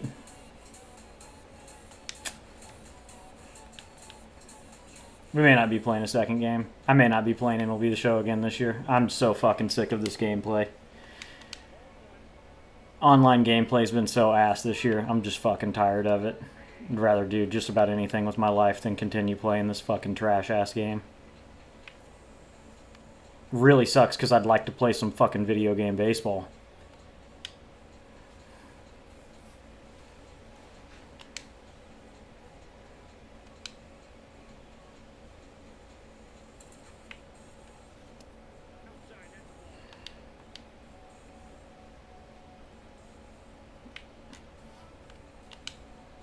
Why is he making contact on a very late swing? A guy that has 120 hits per 9, 125 K per 9, 125 pitching clutch. Like, why is he making contact on a very late swing?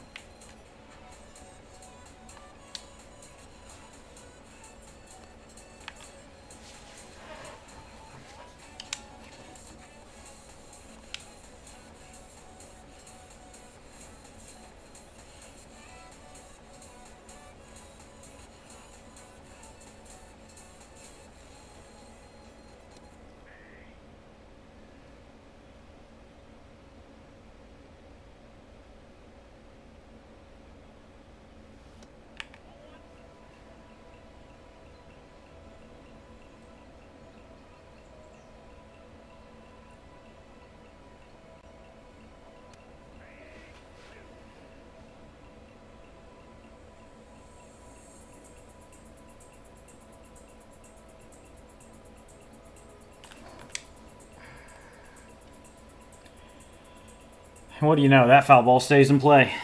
Couldn't have got out of play.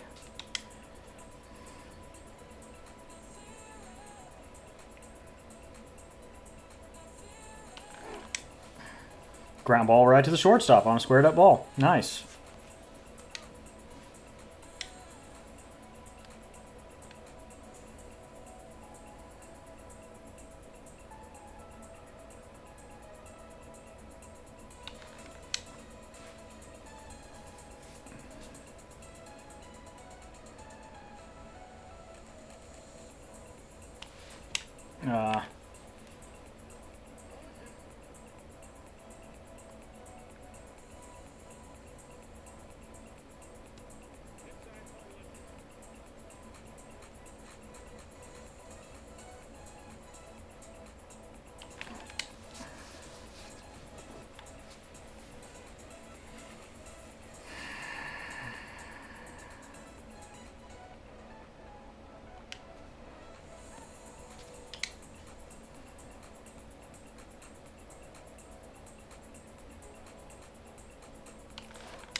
Finally, a fucking shit hit for me.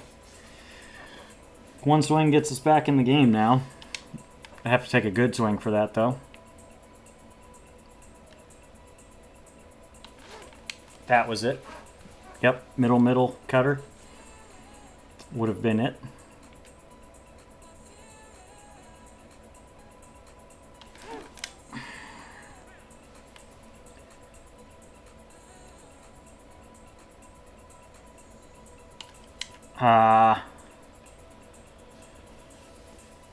Fucking heavy thumb, like always.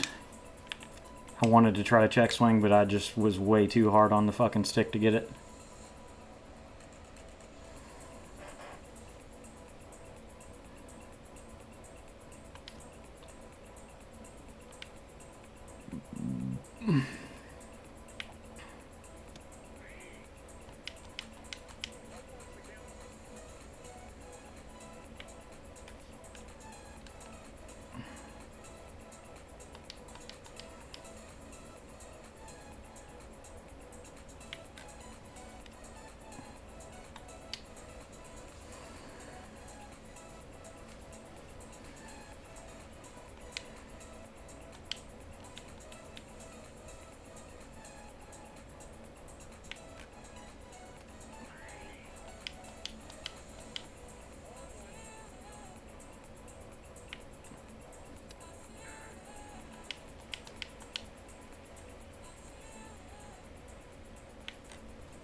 That's another fucking strike, man.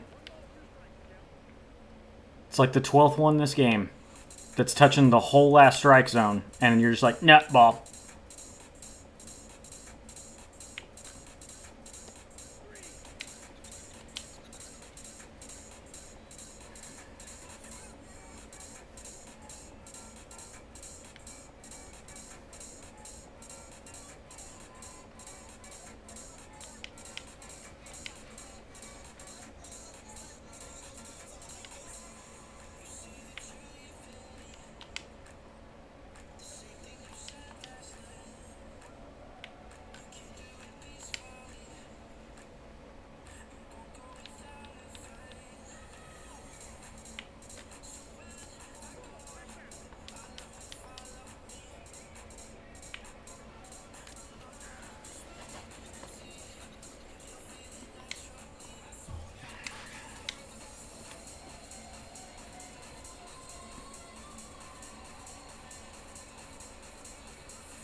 God, I don't feel late.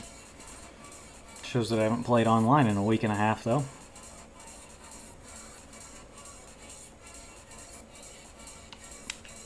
Yep, another changeup. I had a feeling he was going to throw it, and I just didn't recognize it at all. super slow fucking changeup.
Of course it hits.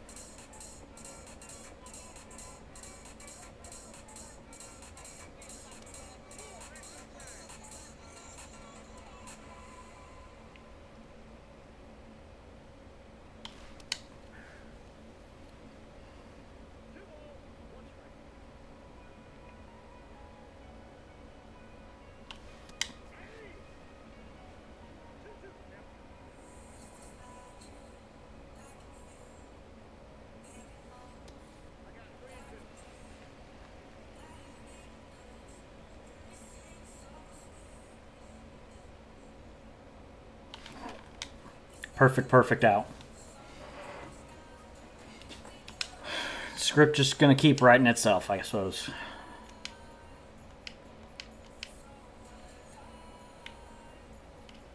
Yeah. No doubter kicks in on a non-perfect that he's early on a fastball away. Nice.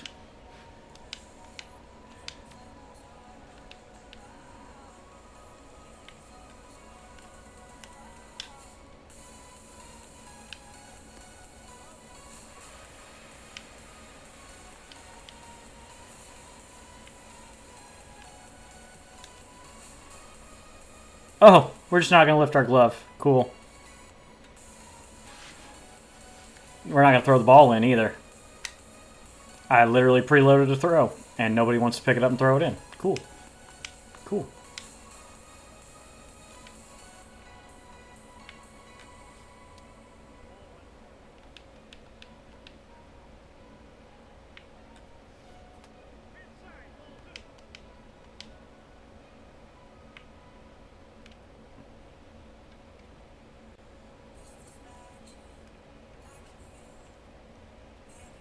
Take your time, man. Just a blue throw. Don't get behind it.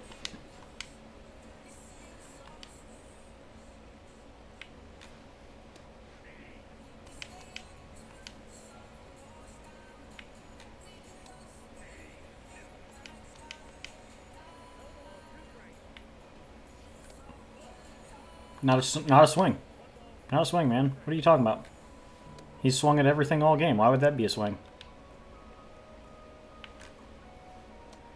Not a strike. It's literally touching the zone. Not a strike. What are you talking about, man?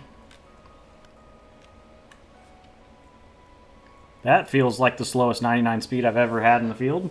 Cool.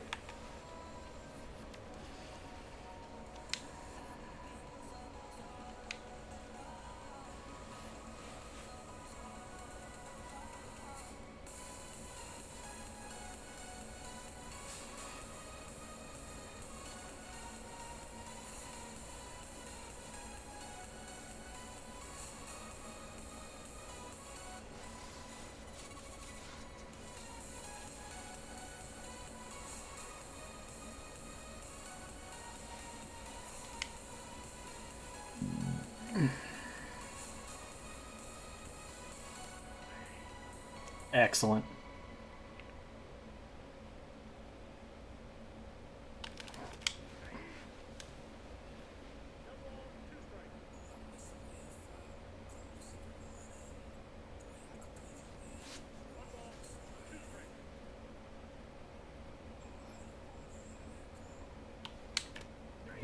back to back. Okay.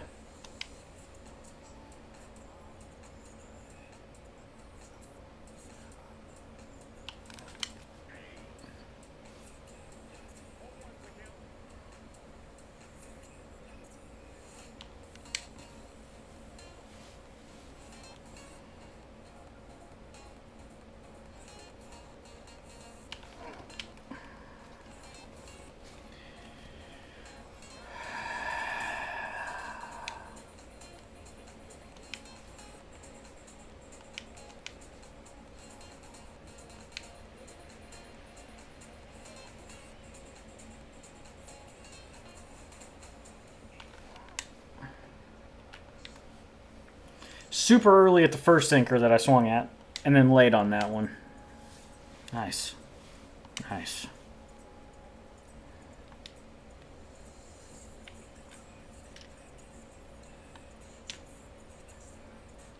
Has he got a perfect out this game? I know I have. It killed a rally that I was trying to start. Out of play. Super late. Out of play.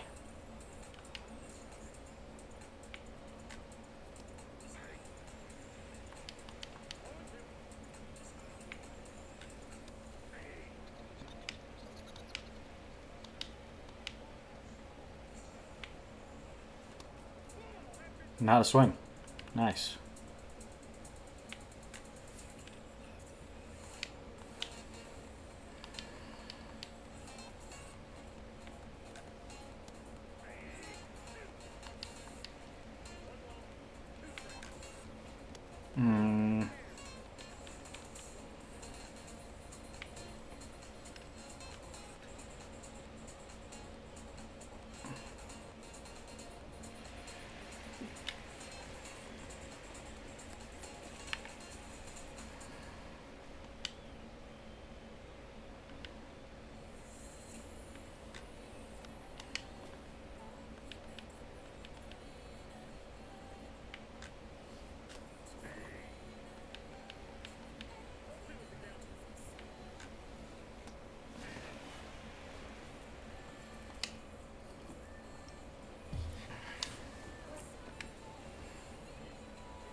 Why did that feel so sluggish?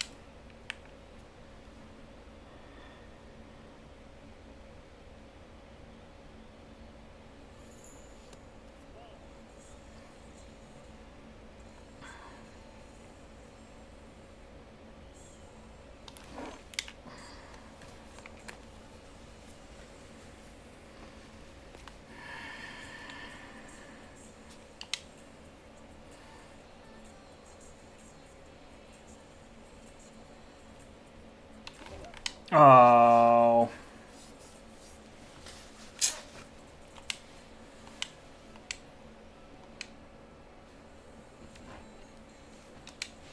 What fun, riveting gameplay. He only got 2 more hits than me. So if you take away the 4 extra late hits that he got, I out-hit him and lost. Although, do I lose the game if he doesn't get those hits? Probably not.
I'm sure I'll pull this old ass card.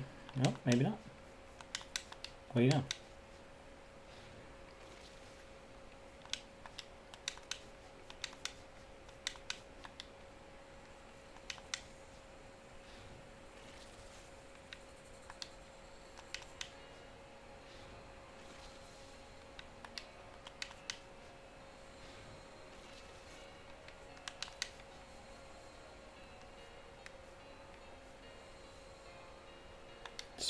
What I needed in my life was 2 Connor Kill Pickens.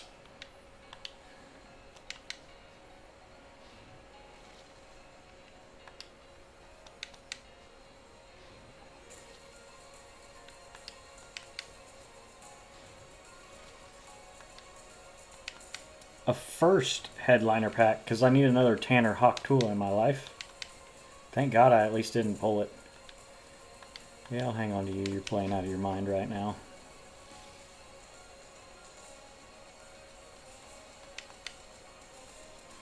Wish these were sellable, because I don't want them.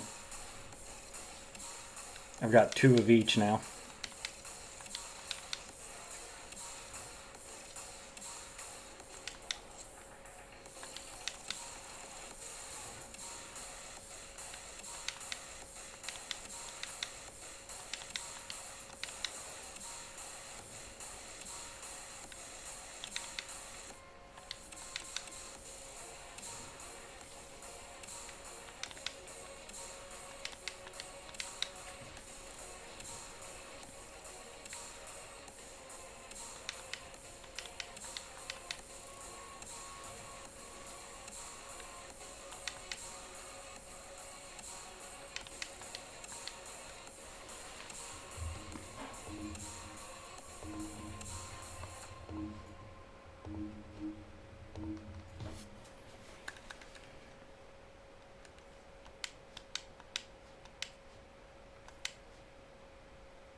Begrudgingly, I think I will play the next one just to say I did it.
Alright, let's see how this one goes.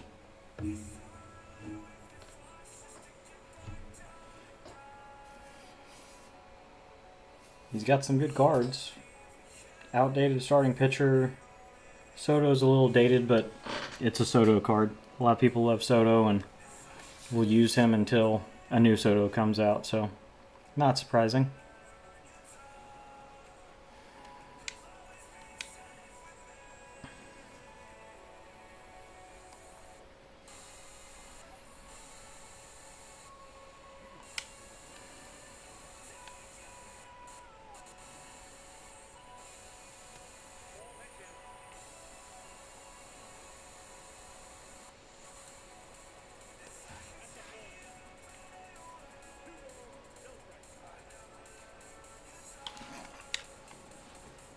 Very early, apparently.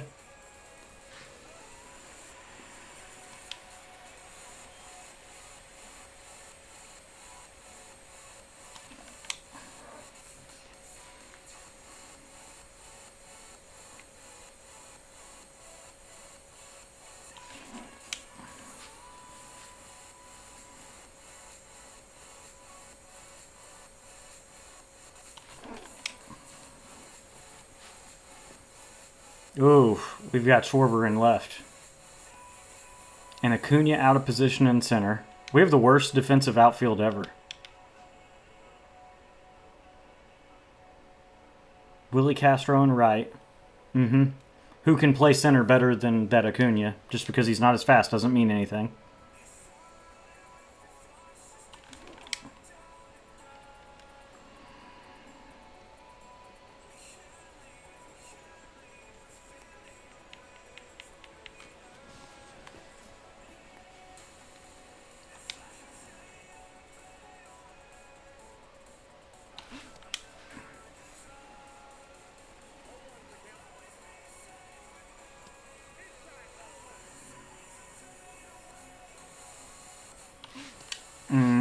I didn't think he'd go four seam again. I was thinking maybe sinker.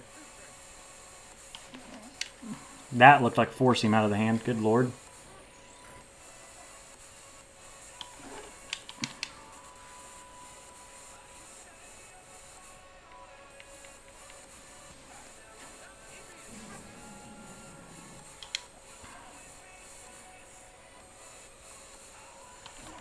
Oh.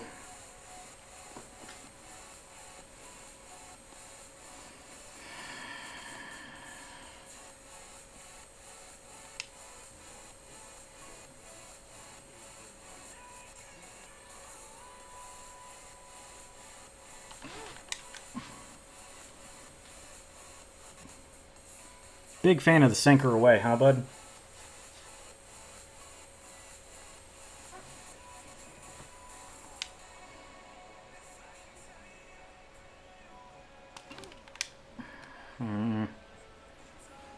I don't think that's got the legs.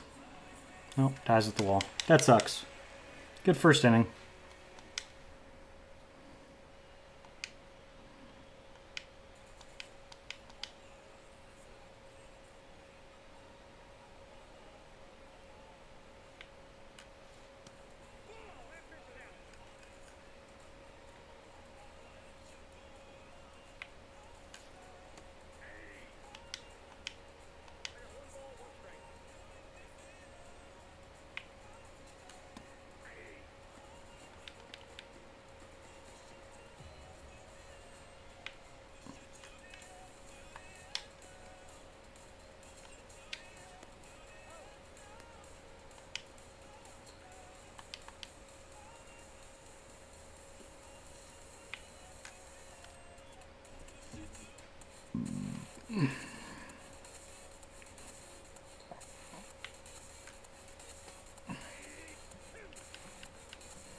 Oh, fucking hell.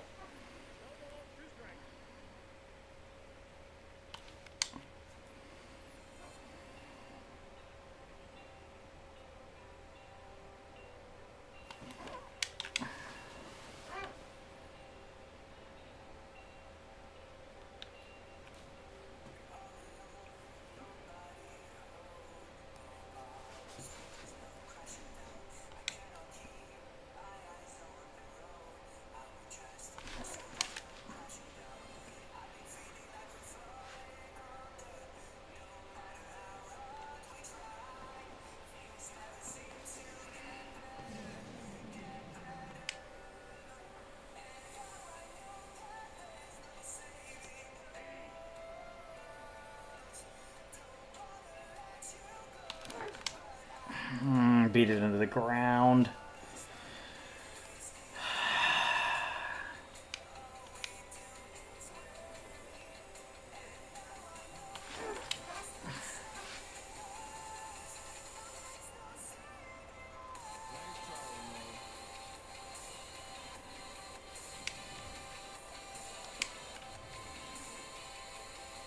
You out, buddy? See ya. Alright, that's going to do it for this. As miserable as that last game was. 2 rage quits to sandwich around it. I guess I'll take it.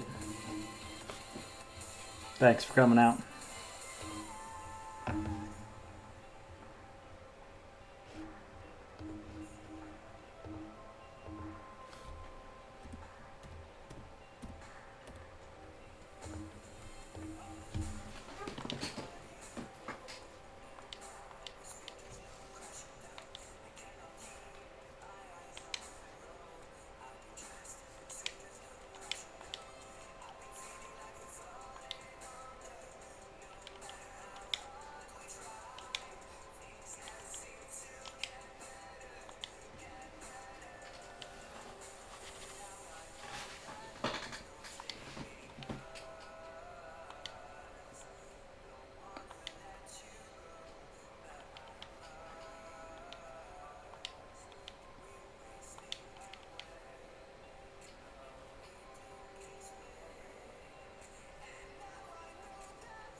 Oh, did that come out today?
Excuse me.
Yeah, anywho, that's gonna be where we call it for the night.